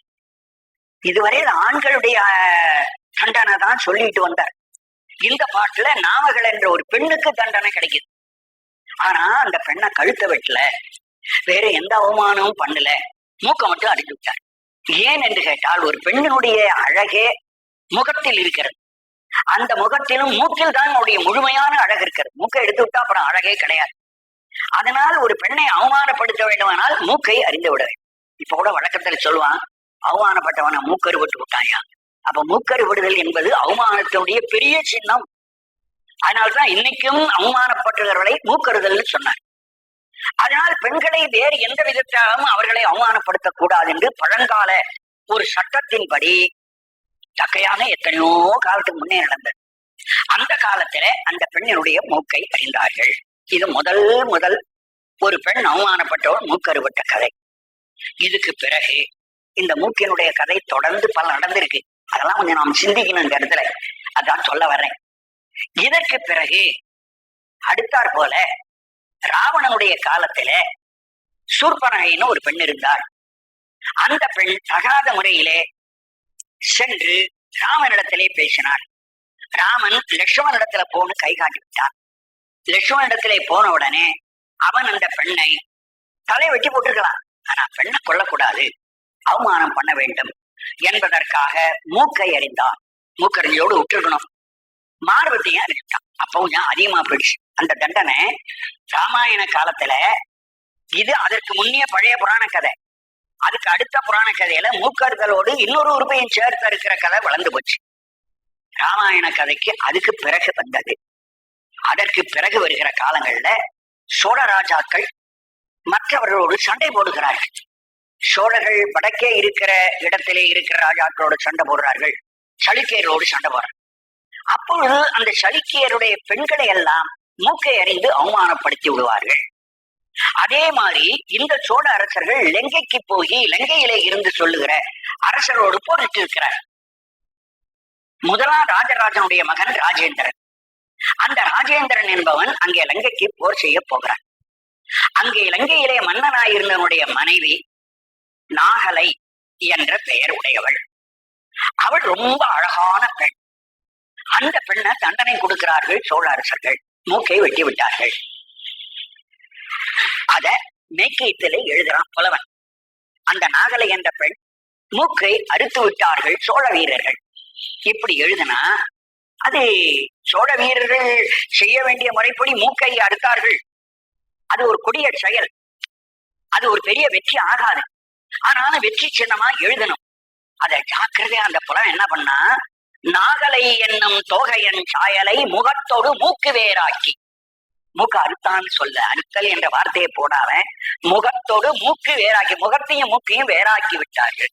இப்ப வார்த்தை எவ்வளவு அழகா கொண்டு போறான் அந்த புலவன். அந்த கதையை சொல்ற போது அவனுக்கு இந்த கதை மனசுக்கு ஒட்டுக்கல. இது கூட ஒரு பெரிய பாவம். இப்ப மூக்க அறுக்கிறது நியாயமாகாது. இத நாம கதையா சொல்லும் போது அறுத்தல்னு கூட சொல்லப்படாது அப்படிங்கிறதுக்காக என்ன பண்ணினா, கதையும் சொல்லணும், அதை பக்குவமா சொல்லணுங்கிறதுக்காக நாகலை என்னும் தோகையன் சாயலை, நாகலை என்ற ரொம்ப அழகான ஒரு பெண்ணை முகத்தோடு மூக்கு வேறாக்கி, அப்ப சோழ ராஜாக்கள் காலத்திலும் பெண்களை மூக்கறுத்திருக்கிறார். இது போகுது. 63 நாயன்மார்கள்ல ஒரு கதை. திருவாரூர் கோயில்ல மண்டபத்துல தினம் பூவை பறிச்சு கொண்டு வந்து அந்த பூவை பூமாலையா கட்டி செருத்துணை என்ற நாயனார் சிவபெருமானுக்கு அந்த தியாகராஜாவுக்கும் புத்திரமுண்டாருக்கும் கொடுப்பார். அந்த சமயத்துல ஒரு ராஜாவும் அவனுடைய பட்டத்தரசரும் கோயிலுக்கு வரார்கள். அந்த பட்டத்தரசருக்கு அந்த ராஜா என்ன செய்தார், நீ கோயில் சன்னதிக்கு சுவாமி தரிசனம் பண்ண போனார். ஆனால் அவனுடைய மனைவி என்ன பண்ணாள், ராஜாவோடு சேர்ந்து சன்னதிக்கு தரிசனத்துக்கு போகல. என்றால் ராஜன் சைவன், அவனுடைய மனைவி வேறு மதத்தவள், சமண மதத்தவள். அதனால அவள் சிவனை வழிபடவில்லை, கோயிலுக்கு போனாள். ஏன் அந்த கோயிலுக்கு போனாள்னு கேட்டா, கோயில்னா அந்த காலத்துல சிற்பங்களால அழகான கோயிலா கட்டியிருந்தார்கள். சிற்பத்தை பார்க்கறதுக்குன்னே கோயிலுக்கு பல பேர் வருவார்கள். அந்த வழியா கோயில தரிசனம் பண்ணிட்டுதான் கோயில அவ்வளவு அழகா அந்த காலத்துல கட்டினார்கள். இந்த பெண் என்ன பண்ணா, நான் பிரகாரத்துல சுத்தி பார்த்து வரேன், நீங்க தரிசனம் பண்ணுங்கன்னு சொல்லிட்டு இவள் முன்னே போனா. இவள் சிற்பங்களை பார்த்து தெற்கு பிரகாரம் போய் மேற்கு பிரகாரம் போய் வடக்கு பிரகாரம் வரா. அந்த வடக்கு பிரகார மண்டபத்திலே அங்கே பூ கட்டி கொண்டிருந்தவர் வெளியில அப்பதான் போயிருக்கார். அந்த பூ மண்டபத்திலிருந்து ஒரு பூ செதறி அந்த மண்டபத்துக்கு வெளிவாசல்ல ஒரு நல்ல பூ கீழே விழுந்துக்கிறது, புத்தம் புதிய பூ. இவள் கலாரசனையோடு அந்த சிற்பங்களை பார்த்து அந்த பூவை பார்த்த உடனே அவளுக்கு ஒரு மகிழ்ச்சி. இந்த பூ இவ்வளவு அழகா இருக்கேன்னு எடுத்து மோந்தாள். அப்படி மோர்கிற நேரத்துல பூ கற்றவர் வந்துட்டார். அவர் செருத்துணை நாயனார். இது இறைவனுக்குரிய பூ, நீ எடுத்து மோந்ததுனால நீ குற்றம் செய்த, உன்னை தண்டிக்கணும்னாரு. எப்படி தண்டிக்கிறது, அந்த பெண்ணை பிடிச்சு மூக்க அறுத்துட்டார். ஆகவே அவர் ஒரு மூக்க அறுத்திருக்கிறார். ஆகவே தக்கை ஆத்துல சரஸ்வதி மூக்கறுவிட்டாள், கம்பராமாயணத்திலே சூர்பனகை மூக்கறுவிட்டாள், சோழர்கள் காலத்திலே ஒரு நாகையின் பெண் என்று ஒருத்தி மூக்கறுவிட்டாள். இவர் செருத்துணை நாயனார் ஒரு பல்லவனுடைய பட்டத்தரசியினுடைய மூக்கு அரித்திருக்கிறார். ஆக பெண்களுக்கு கொடுக்கப்பட்ட தண்டனை இது ஒன்றே ஒன்றாகத்தான் பரம்பரையாக பார்த்து கொண்டு வருகிறோம். அதுக்கு பிறகு முகமதியர்கள் வந்தார்கள். நாயகர்களுக்கும் முகமதியர்களுக்கும் சண்டை. அப்பொழுது நடந்த சண்டையில மூக்கொரு போர்னே ஒரு போர். போர் வீரர்களையே, பெண்கள் மட்டுமல்ல ஆண்களை கூட மூக்கை அறிந்து அந்த மூக்கெல்லாம் ஒரு பெரிய மூட்டையில போட்டு கட்டி, இத்தனை மூக்கை நாங்க அழிஞ்சிட்டு வந்தோம், இத்தனை பேர்களை வென்றிருக்கிறோம் கொண்டு வந்து காட்டினார்களா. அப்படின்னா இந்த வரலாற்றை ஆதியிலேன்னு பார்க்கும்போது மூக்க அறுக்கிறதுக்குன்னே ஒரு தண்டனையும் ஒரு போரும் இந்த உலகத்தில் நடந்திருக்குன்னா எவ்வளவு அராஜகம். இதெல்லாம் நமக்கு கேட்கிற போது ஒரு சாந்தமான அமைதியான மன எழுச்சி மக்களிடத்திலே இல்லாமல் போயிருக்கிறது, பொறுமை இல்லாமல் போய் இருக்கிறார்கள். அதனால இந்த காலத்துல அதெல்லாம் தவிர்த்து போச்சு. இப்ப அதெல்லாம் கிடையாது. இப்போ ஒரு நிம்மதி, சாந்தம், எல்லாரும் சமமா இருக்க வேண்டும் என்ற மனித நேயமுடையவராக வாழ வேண்டும் என்ற கொள்கை இப்பொழுது வந்திருக்கிறது என்பதை பார்க்கிறோம். இந்த இடத்துல நாமகள் நாச்சி அறுக்கப்பட்டது என்பது இவ்வளவு கதையும் நமக்கு நினைவுக்கு கொண்டு வந்து விட்டது. நான் மறையோனும் மகத்து இயமான் பட போம்பழி தேடு மாறும் தீபர. ஒருத்தி சொன்னாள், அந்த யாகத்திலே இயமான் எஜமான், மகம் என்றால் யாகம், மகத்து இயமான், இயமான் என்பது எஜமான். மகத்துக்கு எஜமான் என்பவன் யாகத்துக்கு தலைவனாகிய தக்கன். அந்த தட்சன் இறந்து போக பிறந்து பட்டான். தக்கன் தலையை வெட்டிட்டார்கள். அதை கண்ட உடனே அங்க இருந்த பிரம்மா ஓட்டம் எடுக்கிறானா. நான் மறையோனும், 4 வேதத்தில் வல்லவனாகிய பிரம்மதேவனும் போம்பழி தேடுமாறும் தீவர. அவன் அந்த யாகத்திலிருந்து ஓடி போறதுக்கு வழி தேடினான். எங்க எந்த பக்கம் ஓடலாம், இங்க வீரபத்தர், அங்க காளி, இப்படி மகாவீரர் எல்லாம் நிக்கிறாங்களே, இவங்களுக்கு காப்படாம ஓடணுமே, எந்த பக்கம் ஓடலான்னு வழி தேடினான். அதுக்குள்ள ஒரு வீரபத்தர் பிடிச்சி அவன் தலையை எழுப்பிட்டார். அவன் ஓடினதை கதையா பாடுங்கள் என்று சொன்னான். அவன் மட்டும் என்ன, இன்னொருத்தனும் தப்பிக்க ஓடுறானே. புரந்தனார் வேள்வியில் போம்பழி தேடுமாறும் தீபர. புரந்தரன் இந்திரனும் அந்த வேள்வியிலிருந்து ஓடுதற்கு, குயிலாக உருவம் எடுத்து ஓடுதற்கு வழி தேடினான் என்று உந்தீவர. பிரம்மன் மட்டுமல்ல, இந்திரன் கூட வேள்வியிலிருந்து ஓடுதற்கு முயற்சித்தார்கள் என்று அவள் பாடினாள். சூரியனா தொண்டை வாகி நீர் பக்காலை வாரி நெறித்தவாறும் தீவர. 12 சூரியர்கள சூரியனே ஒருத்தனுக்கான். அந்த சூரியன் என்ற ஒருவனும் அந்த யாகத்துக்கு வந்திருந்தான். அவன் சாப்பிட வந்தான். நீ சாப்பிடுறதுக்கான வந்த, உன் பல்ல உடைச்சிடுறோம் பார் என்று மேல் வாய் பல்லையும் கீழ் வாய் பல்லையும் அப்படி ரெண்டும் நெருக்கி பல்லெல்லாம் உதிர்த்து விட்டாராம். சூரியனார் தொண்டை வாயினில் பற்களை, சூரியனார் வாயினில் பாய், சூரியன் வாயிலே இருந்த பல். அதுக்கு முன்ன தொண்டைன்னு ஒரு சொல்லு. தொண்டைனா கழுத்துக்குன்னு அர்த்தம் இல்ல, கழுத்துல ஏது பல்லு. ஆகவே தொண்டை வாயில் இருந்தவள், தொண்டை வாயின்னா உள்வாயின் ஆகும், உள்வாயில ஏது பல். அதனால தொண்டை என்பது கழுத்தல்ல, தொண்டை என்பது ஒரு பழம். அதாவது கோவை பழம் போல ஒரு விதமான பழம், ஆதொண்டை பழம். ஆதொண்டை பழம் போன்ற உதடு என்று பல இடத்துல வரும், தொண்டைவாய் இதழ். ஆக தொண்டை என்பது அவன் வாயைக்கு அடைமொழி. வாயில் இருந்த பல்லை உடைக்கிறதுக்கு முன்ன வாயை சொல்ல வந்தவர். வாய் எப்படிப்பட்டோம்னா அந்த சூரியனுடைய வாய், அந்த சக்கச்சுவேன்னு இருக்கக்கூடிய ஆதொண்டை பழம் போன்ற வாய்.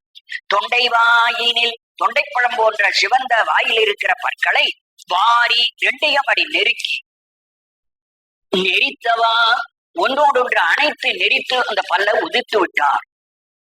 மயங்கிட்டு வேள்வி என்றும் தீவர, அந்த வேரியே அந்த யாகமே பெரிய கலகத்தில் போய் நேர்ந்து விட்டது, கலகமாக போய்விட்டது. அந்த இடத்திலே தக்கன் தலை வெட்டுப்படுகிறான். அவனுடைய 27 பெண்களும் பக்கத்தில் இருந்ததை வேடிக்கை பார்க்கிறார்கள். அந்த 27 பெண்களாலே காப்பாற்ற முடியலை. தக்கனாரன்றே தலை இழந்தார். அதே நேரத்தில் அன்று யாகம் செய்த அதே நாளிலேயே தக்கன் தலை இழந்தார். யார் முன்னிலையில்? தக்கன் தன் மக்களை சூட நின்று. தக்கன் தன் மக்கள், மக்கள் சொன்னதுனாலே ஆண் வாரிசுன்னு அர்த்தம் பண்ணக்கூடாது. தக்கனுக்கு ஆண் பிள்ளையே கிடையாது, எல்லாம் பெண் தான். அதுல மூத்தவள் ஒரே ஒரு பெண் தட்சாயினே, அவ வந்துட்டு அவமானப்பட்டு போயிட்டா, இப்ப யாகத்துல இல்லை. ஆனா யாகத்துல இருந்து இங்கே வேடிக்கை பார்த்து கொண்டிருப்பவர்கள் 27 பெண்கள் மட்டும்தான். தந்திரனுக்கு கல்யாணம் பண்ணி கொடுத்த 27 பெண்கள். ஆகவே தக்கன் மக்கள் என்பது தக்கனுடைய பெண் மக்களாகிய 27 பெண்கள் சூழ சுற்றி இருந்து வேடிக்கை பார்க்க தக்கன் தன் தலையை இழந்தான். தன் தகப்பனை அந்த 27 பெண்களால் காப்பாற்ற முடியவில்லை என்று சொல்லி உந்தி வர, தாம் அடிந்தது வேள்வி என்றுந்தி வர, தக்கனுடைய யாகம் அழிந்து விட்டது என்று சொல்லி நீ உந்தி வர என்று சொன்னான். இதோடு தக்கை யாகத்தினுடைய 16வது புகழோடு தக்கை யாகத்தினுடைய கதை நிறைவேறுகிறது. அடுத்து வேறு கதை வருகிறது. பாலகனார்கன்று பார்க்கடல் இந்திட்ட கோலச்சடையார்க்கே உந்தி வர, குமரந்தன் தாதைக்கே உந்தி வர. இது வேற ஒரு தனித்த ஒரு கதை. கைலாயத்திலே ஒரு பெரிய மன்றம். அந்த மன்றத்திலே சிவபெருமான் கூத்தாடுகிறார். அவருக்கு பக்கத்திலே உமாதேவி அதை இருந்து பார்த்து கொண்டு இருக்கிறார். அந்த இடத்திலே கைலாயத்திலே மல தேவர்கள்லாம் போய் அந்த கூத்தை பார்த்து விட்டு வருவார்கள். கைலாயத்திற்கு வியாக்கிரவாதர், பதஞ்சலி என்ற 2 முனிவர்களும் அங்கே போனார்கள். அவர்கள் அந்த தரிசனத்தை பார்த்தார்கள். அதன் பிறகு மார்கழி மாசம் திருவாதிரை என்று கட்டாயம் அந்த கைலாயத்துக்கு ஒரு நாள் அந்த தரிசனத்துக்கு போய் விடுவார்கள். மற்ற நேரங்கள்ல அவர்கள் அந்த மலையை விட்டு உலகத்தில் மற்ற இருக்கிற கஷேத்திரங்களுக்கு யாத்திரையாக வருவார்கள். அப்படி அந்த 2 முனிவர்களும் யாத்திரையா வர்ற போது அதுல வியாக்கிரவாதர், புலிக்கால் முனிவர் என்ற ஒருவர், அந்த புலிக்கால் முனிவர் ஒரு பெண்ணை கல்யாணம் பண்ணார். அந்த பெண்ணுக்கு ஒரு குழந்தை பிறந்தது. அந்த குழந்தைக்கு உபமன்யுன்னு பெயர் வைத்தார். ஆனால் அந்த தாய் இறந்து விட்டாள். அதன் பிறகு அந்த இந்த குழந்தையை அதனுடைய அந்த குழந்தையினுடைய தாய் மாமன் வளர்த்து வருகிறார். அந்த தாய் மாமனுடைய வீட்டிலே காமதேனுவே பசுவா இருக்கு. அந்த காமதேனுடைய பாலை குடித்து குடித்து அந்த குழந்தை வளரும். இந்த முனிவர் என்ன செய்தார்? அந்த இடத்தை விட்டு தன் யாத்திரைக்கு கிளம்புகிறார். அப்போ தன் குழந்தையை எடுத்துக்கொண்டு வர்றார். அவர் போற வழியிலே எங்கே பால் கிடைக்கிறதோ அதை வாங்கி கொடுத்து அந்த குழந்தைக்கு வளர்த்து கொண்டு வருகிறார். அவர்கள் சிதம்பரம் என்ற இடத்துக்கு, தில்லை என்ற இடத்துக்கு, காட்டுக்கு வந்தார்கள். அப்ப தில்லை எம்பதி ஆகிய காட்டுல இருந்து கொண்டிருக்கிற போது திருவாதிரை ஆகிய நாள் வந்து விட்டார். ஆனால் அவர்களுக்கு கைலாயத்தில் இருக்கிற சிவபெருமானை தரிசிக்க வேண்டிய நாள். அங்கே அவர்களுக்கு போக முடியல. இங்கு இருந்தபடியே இறைவர் உன் கைலாயத்தில் இருந்த கூத்தை இங்கே எனக்கு காட்டு என்று கேட்டார்கள். அதனால் கைலாயத்தில் ஆடிய அதே மன்றத்தோடு பூலோகத்திலே இறங்கி வந்து சிதம்பரத்திலே அந்த சிவபெருமான் திருக்கூத்தை இந்த 2 பேருக்காக காட்டினார். 2 பேரும் முதலாக அந்த தரிசனம் பண்றார். அவர்கள் தான் முதலாக அந்த கோயில்ல இறைவனை வருவித்து அந்த தரிசனத்தை பார்த்தவர்கள். அதன் பிறகு அவர்கள் வேண்டிக் கொண்டார்கள், பெருமானே, நீங்கள் இங்கேயே எங்களுக்கு காட்சி கொடுத்தது போல எல்லா மக்களுக்கும் காட்சி கொடுக்கணும். என்று சொன்னார். ஆனால் இறைவன் எப்பொழுதும் ஒரே இடத்தில் காட்சி கொடுக்க மாட்டார். காட்சி கொடுத்துட்டு மறைஞ்சு போறதுதான் இறைவனுக்கு இலக்கணம். ஞானசம்பந்தருக்கு பால் கொடுத்தான், மறைஞ்சிடுறான். திருநாவுக்கரசருக்கு திருவடி சூட்ட வந்தான், திருவடி சூட்டணும், மறைஞ்சிடுறான். தொடர்ந்து இருப்பதே கிடையாது. இறைவன் நடுவில் வருவது, காட்சி கொடுப்பது, மறைவதுதான் வழக்கம். இப்ப சிதம்பரத்தில் வந்த உடனே அவர்கள் வேண்டுகோளுக்காக எனக்கு பதில் இந்த விக்கிரகம் இருக்கட்டும் என்று விக்கிரகத்தை அங்கே பிரதிஷ்டை பண்ணி விட்டு அவர் போய்விட்டார். ஆக நடராஜா, சிவகாமி அந்த மன்றங்கள் எல்லாம் அதனுடைய ஞாபகார்த்தமாக இங்கே வைக்கப்பட்டன. கைலாயத்தில் இருக்கிற மன்றம் அங்கே இருக்கிற இறைவனும் இறைவியும் போல வைக்கப்பட்டன. அதை இவர்கள் தரிசனம் பண்ணி கொண்டு இருக்கிறார். இந்த புலிக்கால் முனிவர் அந்த குழந்தைய வச்சு வளர்க்கிற போது ஒரு நாள் சிவபெருமானுடைய அந்த வாசப்படியில போட்டுட்டு, நான் பூ பறித்து வருகிறேன், இந்த குழந்தையை பார்த்து கொள்ளுமையா சுவாமின்னு சொல்லிட்டு போட்டார். தான் பிள்ளைய சாமி காப்பாத்தணுமா, இவர் பூ பறிக்கிறவர்கள் அந்த பிள்ளைய வச்சுக்கிற வேலை சுவாமிக்கு வந்துட்டு சுவாமி பேசாம அப்படி நின்று கொண்டே இருக்கிறார் கூத்தாடிபடி. இந்த குழந்தைக்கு பசி வந்தது. பசி வந்த உடனே அது கத்த ஆரம்பித்தது. கத்துகிற போது பசி வந்து குழந்தை கத்தினால் பால் கொடுக்கணும். அப்ப சிவபெருமான் அந்த குழந்தைக்கு பால் கொடுக்க வேண்டிய கட்டாயம் வருது. அவர் என்ன பண்ணார், இந்த குழந்தையோ பெரிய ஞானி, போன ஜென்மத்துல பெரிய அறிவாளி, இப்போ இந்த குழந்தையா பிறந்திருக்கு, இவருக்கு நாம் பால் கொடுக்கணும். ஒரு பசுமாட்டினுடைய பாலை மற்றவர்கள் இதுவரை கறந்து கொடுத்தது போல நாம அந்த மாட்டு கறந்து கொடுக்க கூடாது, திருப்பார்கடலே பாலா கொடுத்துருவோம் என்று சொல்லி திருப்பார்கடலை அழைக்கிறார். திருப்பார்கடல் வருகிறது. திருப்பார்கடலோடு திருமாலும் வந்தார். திருமால் அங்கே நின்னுட்டார். அந்த திருப்பார்கடலை சுருக்கி ஒரு பாலடை அளவுக்கு பாலாக்கி இறைவன் அந்த குழந்தைக்கு அதை ஊட்ட வைக்கிறார். அந்த குழந்தை பால் கடலை பருகி முடிந்து விட்டது. திருமாலுக்கு பார்க்கடல் கிடைக்கல. திருமால் அந்த நடாய பார்த்து, நான் இருக்கிறதுக்கு இடம் கொடுப்பா, பார்க்கடலை கொடு என்று அவன் கமெண்ட் செய்து கொண்டு கிடக்கிறான்.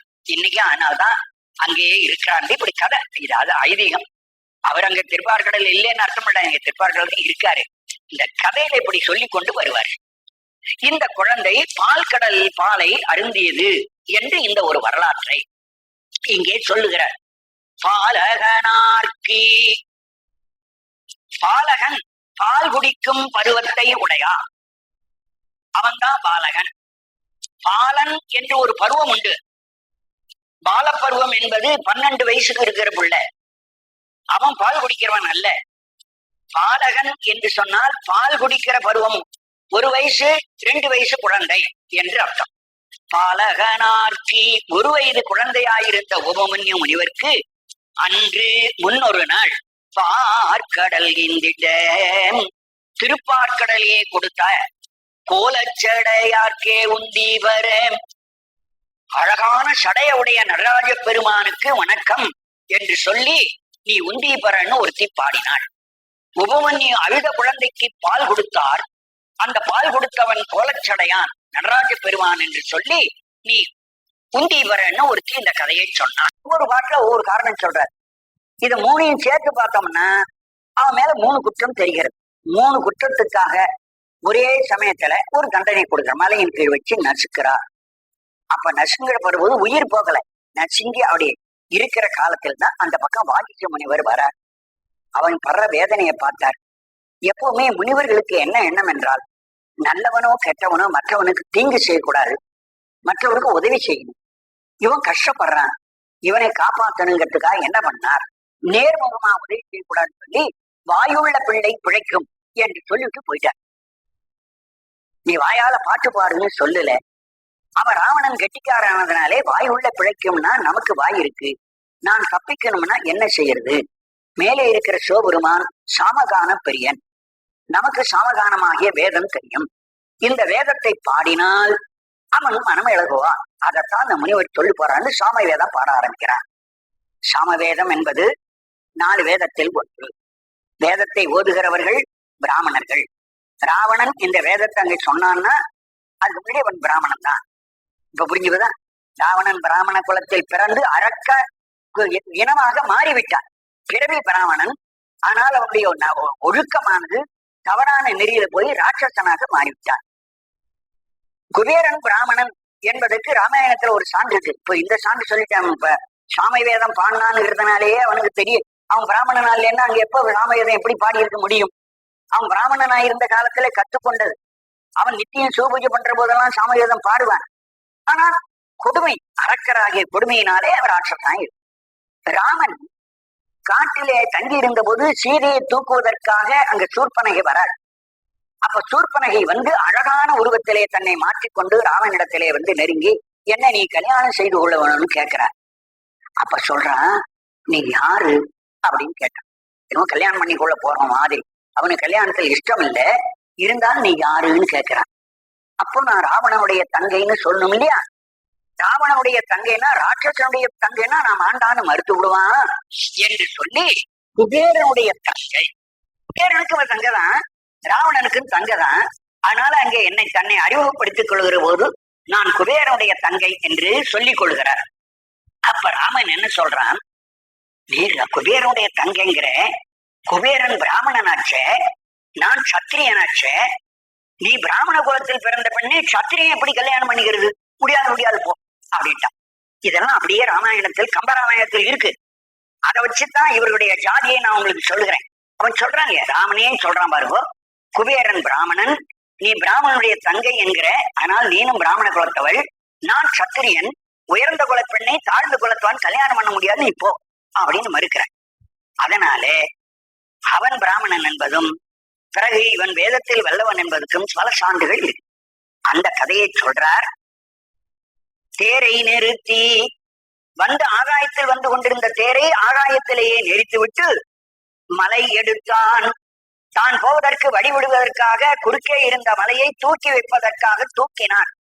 அந்த மலையை எடுத்தவனாகிய ராவணன் சிரம் ஈரைந்தும், அவனுடைய தலை ஈரைந்து 2 10 தலையும் இற்றவா நசுங்கி போனது என்று கதை பாடி உந்தீவரன்னு ஒருத்தி சொன்னாள்.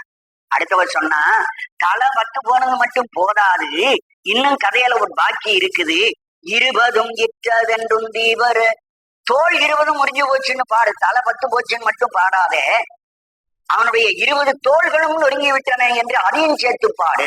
அப்ப அந்த கதைக்கு இன்னும் கொஞ்சம் வலுவு கொடுக்கிறார். முன் சொன்ன கதையை ஆதரிச்சு அதுக்கு பெருமை கொடுக்கிறார். சிவபெருமான் நெரித்த போது 10 தலையை மட்டும் நெரிக்கல, அவனுடைய 20 தோள்களையும் கூட நெருக்கி விட்டான் என்று சிவனுக்கு வெற்றி சொல்லி அந்த வெற்றியை அதிகப்படுத்தி காட்டுகிறாள் பின்னே இருக்கிறவள். இதில் வருகிற ஒவ்வொரு பாடல்லையும் முதல் வரியில் சொல்லுகின்ற ஒருத்தியினுடைய இறைவனுக்கு வெற்றியை சொல்லுகிறவள், அந்த வெற்றியை இன்னும் மிகுத்து பேசுகிறவள் 2வது பெண் என்பதை நாம் இந்த பகுதியில் இருந்து அறிகிறோம். அதனாலேதான் இந்த திருவுந்தியார் என்பதற்கு விளக்கம், தத்துவ விளக்கம் எழுதுகிறவர்கள் ஆரம்பத்தில் என்ன எழுதியிருக்கிறார்கள், ஞான வெற்றி. இந்த கதை முழுவதும் இறைவனுக்கு கிடைத்த வெற்றியை சொல்லுகிறது. இது சாதாரண புராண கதை பற்றி வெற்றி. இனி தத்துவார்த்தமாக பார்ப்போமானால், ஞானத்தினாலே நாம் வெற்றி பெற வேண்டும். ஞானத்தை பெற்றோமானால் நம்முடைய ஆணவம் கண்மம் மாயை என்று சொல்லுகிற மலங்களை எல்லாம் வென்றுவிட முடியும் என்பது போல தத்துவார்த்தமாக இது ஞான வெற்றி என்று இதுக்கு விளக்கம் எழுதியிருக்கிறார்கள் என்று இது சில ஏட்டுப்பகுதியில் இல்லை, ஆனால் இதுல இருக்குங்கிறத அதையும் சொல்லிடுறேன். ஏகாசம் இட்ட இருடிகள், ரிஷிகள், சில ரிஷிகள் ஆகாசத்திலே பறக்க வல்லவர்கள், இறைவனாலே நியமிக்கப்பட்டிருக்கிறார். இந்த உலகத்திலே சூரியனுடைய கதிர் நேரே வந்து விழுந்தால் உலகம் எரிந்து போகும். ஆனால் சூரியனுடைய கதிர் நேரே உலகத்தில் விழுந்து பொசிக்கு விடாமல் இருப்பதற்கு அந்த சூரிய வெப்பத்தை பாதி அளவு தாங்கி அந்த வெப்பத்தை குறைத்து பூமியில் விட வேண்டும் என்பதற்காக பாலகில்லியர் என்ற பெயரை உடைய முனிவர்கள் பலரை இறைவன் அனுப்பி இருக்கிறார். அந்த பாலகில்லியர் என்று சொல்லுகிற முனிவர்கள் சூரியனோடையே சுற்றி கொண்டிருக்கிறார். சூரியன் எங்கே போனாலும் அவர்களும் கூட போகிறார்கள். திருமுருகாற்றுப்படையில் சொல்றார், சுடரோடு திரிதரும் சூரியனோடையே சுற்றி கொண்டிருக்கிற இந்த முனிவர்கள், அவர்களால் சூரியனுடைய கதிர் பூமியில் விழுந்து தாக்காமல் தடுக்கப்படுகின்றன என்று அந்த புராண கதை சொல்லுகிறது. அந்த புராணத்திலே இருக்கிற அவர்கள், அந்த முனிவர்களுக்கு என்ன அடையாளம் என்று கேட்டால், அவர்கள் மேலாடையை இப்படி குறுக்கப்படுவார், பூநூல் மாதிரி இப்படி மேலாடை போட்டு இங்க முடிச்சு போடுறான். சில பிராமணர்கள் பார்த்திருக்கீங்களே, சும்மா சாதாரண போத்திக்கிறதும் உண்டு, இப்படி குறுக்க பூநூல் மோர் போட்டு ஒரு முடிச்சு போடுவார். அதை சொல்றார் ஏகாசம் இட்ட. ஏகாசம் என்பது குறுக்காக போடப்பட்ட ஆடை. அந்த ஆடையை சில பேர் முறுக்கி அத பூநூல் மாதிரி கூட குறுக்க போட்டு முடி போடுவார். மதுரை சன்னிதானம் இருக்காரு, அவர் அப்படித்தான் அந்த பூணூல் மாதிரி இன்னைக்கும் அந்த துணி ஒன்றை இப்படி கட்டி போட்டிருக்காரு. ஏயா நீங்க இப்படி போட்டிருக்கீங்க அப்படின்னு கேட்டால், இந்த மடத்தினுடைய ஆரம்ப குரு ஞானசம்பந்தர். ஞானசம்பந்தர் பிராமணர். அவர் காலத்திலே இருந்து வந்த பரம்பரையினர்கள் பிராமணராயிருந்தவெல்லாம் பூணூல் போட்டார்கள். அப்புறம் இந்த மடம் பிராமண சன்னியாசியில் இருந்து சைவ சன்னியாசிகளுக்கு மாறிவிட்டது. அதுக்கு பிறகு சைவர்கள் அந்த மடத்துக்கு ஆதிநகரத்தராக வந்தார்கள். அப்போ அவர்களுக்கு பூணூல் இல்லை. இருந்தாலும் இது பிராமண சன்னியாசத்தின் வழிவந்தது என்பதை காட்டுவதற்காக துணியை மட்டும் முறுக்கி பூணூலுக்கு அடையாளமாக சன்னிதானங்கள் போட்டுக்கொள்ள வேண்டும் என்ற சட்டம் இருக்கிறது. அந்த சன்னிதானம் மட்டும்தான், மற்ற ஊர் சன்னிதானங்கள்லாம் அப்படி போட மாட்டார்கள். அது அவரு அப்படி அதுக்கு விளக்கம் சொல்லுவார். அதுக்குதான் ஏகாசம். ஏகாசம் இட்ட இருடிகள். ஆடியை குறுக்கே பூணூல் போட கட்டியிருக்கின்ற ரிஷிகளாகிய பாலகில்லியர் என்பவர் போகாமல், சூரியனுடைய வெப்பத்தால் அவர்கள் அழிந்து போகாமல், சூரியனோடு போறாங்க. உலகத்தில் இருக்கிறவரை காப்பாற்றுவதற்கு அவர்கள் சூரிய வெப்பத்தை தாங்குகிறார்கள். உலகம் என்னைக்கு தோண்டிற்றோ அன்றிலிருந்து இன்று வரையும் அவர்கள் இருக்கார்கள், இன்னும் சாகல. அப்ப சூரிய வெப்பத்தால் அவர்கள் இறந்து போக கூடாம இருக்கணுமே. அவர்கள் இறந்து போகாமல் ஆகாசம் காவல், ஆகாசத்திலே இறைவன் அவர்களை காவலாக காத்துக் கொண்டிருக்கிறார். சூரிய வெப்பத்தை பூமி மேல் தாக்காமல் பாலகில்லியரை காவலா வச்சான். பாலகில்லியருக்கு தான் ஆகாசத்திலே காவலாக இருந்து கொண்டிருக்கிறான் எங்களுடைய பரம்பொருள் என்று சொல்லி உந்தி வர என்றால் ஒருத்தி. அதுக்கு அடுத்தவள் சொன்னால், அதற்கு அப்பாலும் காவல் என்றும் தீபர. அந்த இறைவன் ஆகாசத்தில் மட்டும் காவல் அல்ல, ஆகாசத்துக்கு அப்பாலும் கூட காவலாக இருக்கிறான் என்று சொன்னார். இதனுடைய தாற்பயம் இன்றைக்கு என்ன என்று கேட்டால், சூரியனுடைய கதிர்கள் உலகத்தை தாக்க வரும்போது நடுவிலே ஒரு மண்டலம், அதாவது ஓசோன் என்று சொல்லுகிற ஒரு மண்டலமானது இருந்து சூரிய வெப்பத்தை தடுத்து கொண்டு இருக்கிறது என்று இன்றைக்கு சொல்லுகிறார்கள். இந்த ஓசோன் மண்டலத்தை தான் அவர்கள் முனிவர்கள் என்று புராண ரீதியாக அப்படி கதை சொல்லி வைத்தார்கள். ஓசோன் மண்டலம்னா அப்ப யாருக்கு என்ன தெரியும்? ஒண்ணு தெரியாது. அந்த காலத்துல ஏதோ கதையை சொன்னாதான் அவர்களுக்கு தெரியும். ஆக கதை வடிவமாக அன்று வரை இன்னைக்கு வரல இருக்காங்கன்னு சொன்னா எப்படி மனுஷன் இருக்க முடியும்? ஆகவே அது ஒரு இயற்கை பொருள், ஓசோன் என்ற மண்டலம். அது இறைவனால் படைக்கப்பட்டு அது இன்னும் இருந்து கொண்டிருக்கிறது. அதுவும் அழியாமல் இறைவன் காவலாக காத்து கொண்டிருக்கான். இப்போ கொஞ்சம் காவலை விட்டுட்டான் போல இருக்கு இறைவன். அந்த ஓசோ மண்டலம் ஓட்ட விழுந்துச்சுங்கிறாங்க. அப்ப இறைவனுடைய காவல்ல இருந்த ஓசோ மண்டலம் ஏன் இறைவன் அதற்கு ஓட்ட விட விட்டிருக்கானோ தெரியல. அந்த இறைவன் தான் அதை பாதுகாத்து கொடுக்கணும் என்று சொல்லி இந்த பகுதியை, திருவந்தியார் என்ற பகுதியை நான் நிறைவு செய்கிறேன். வணக்கம்.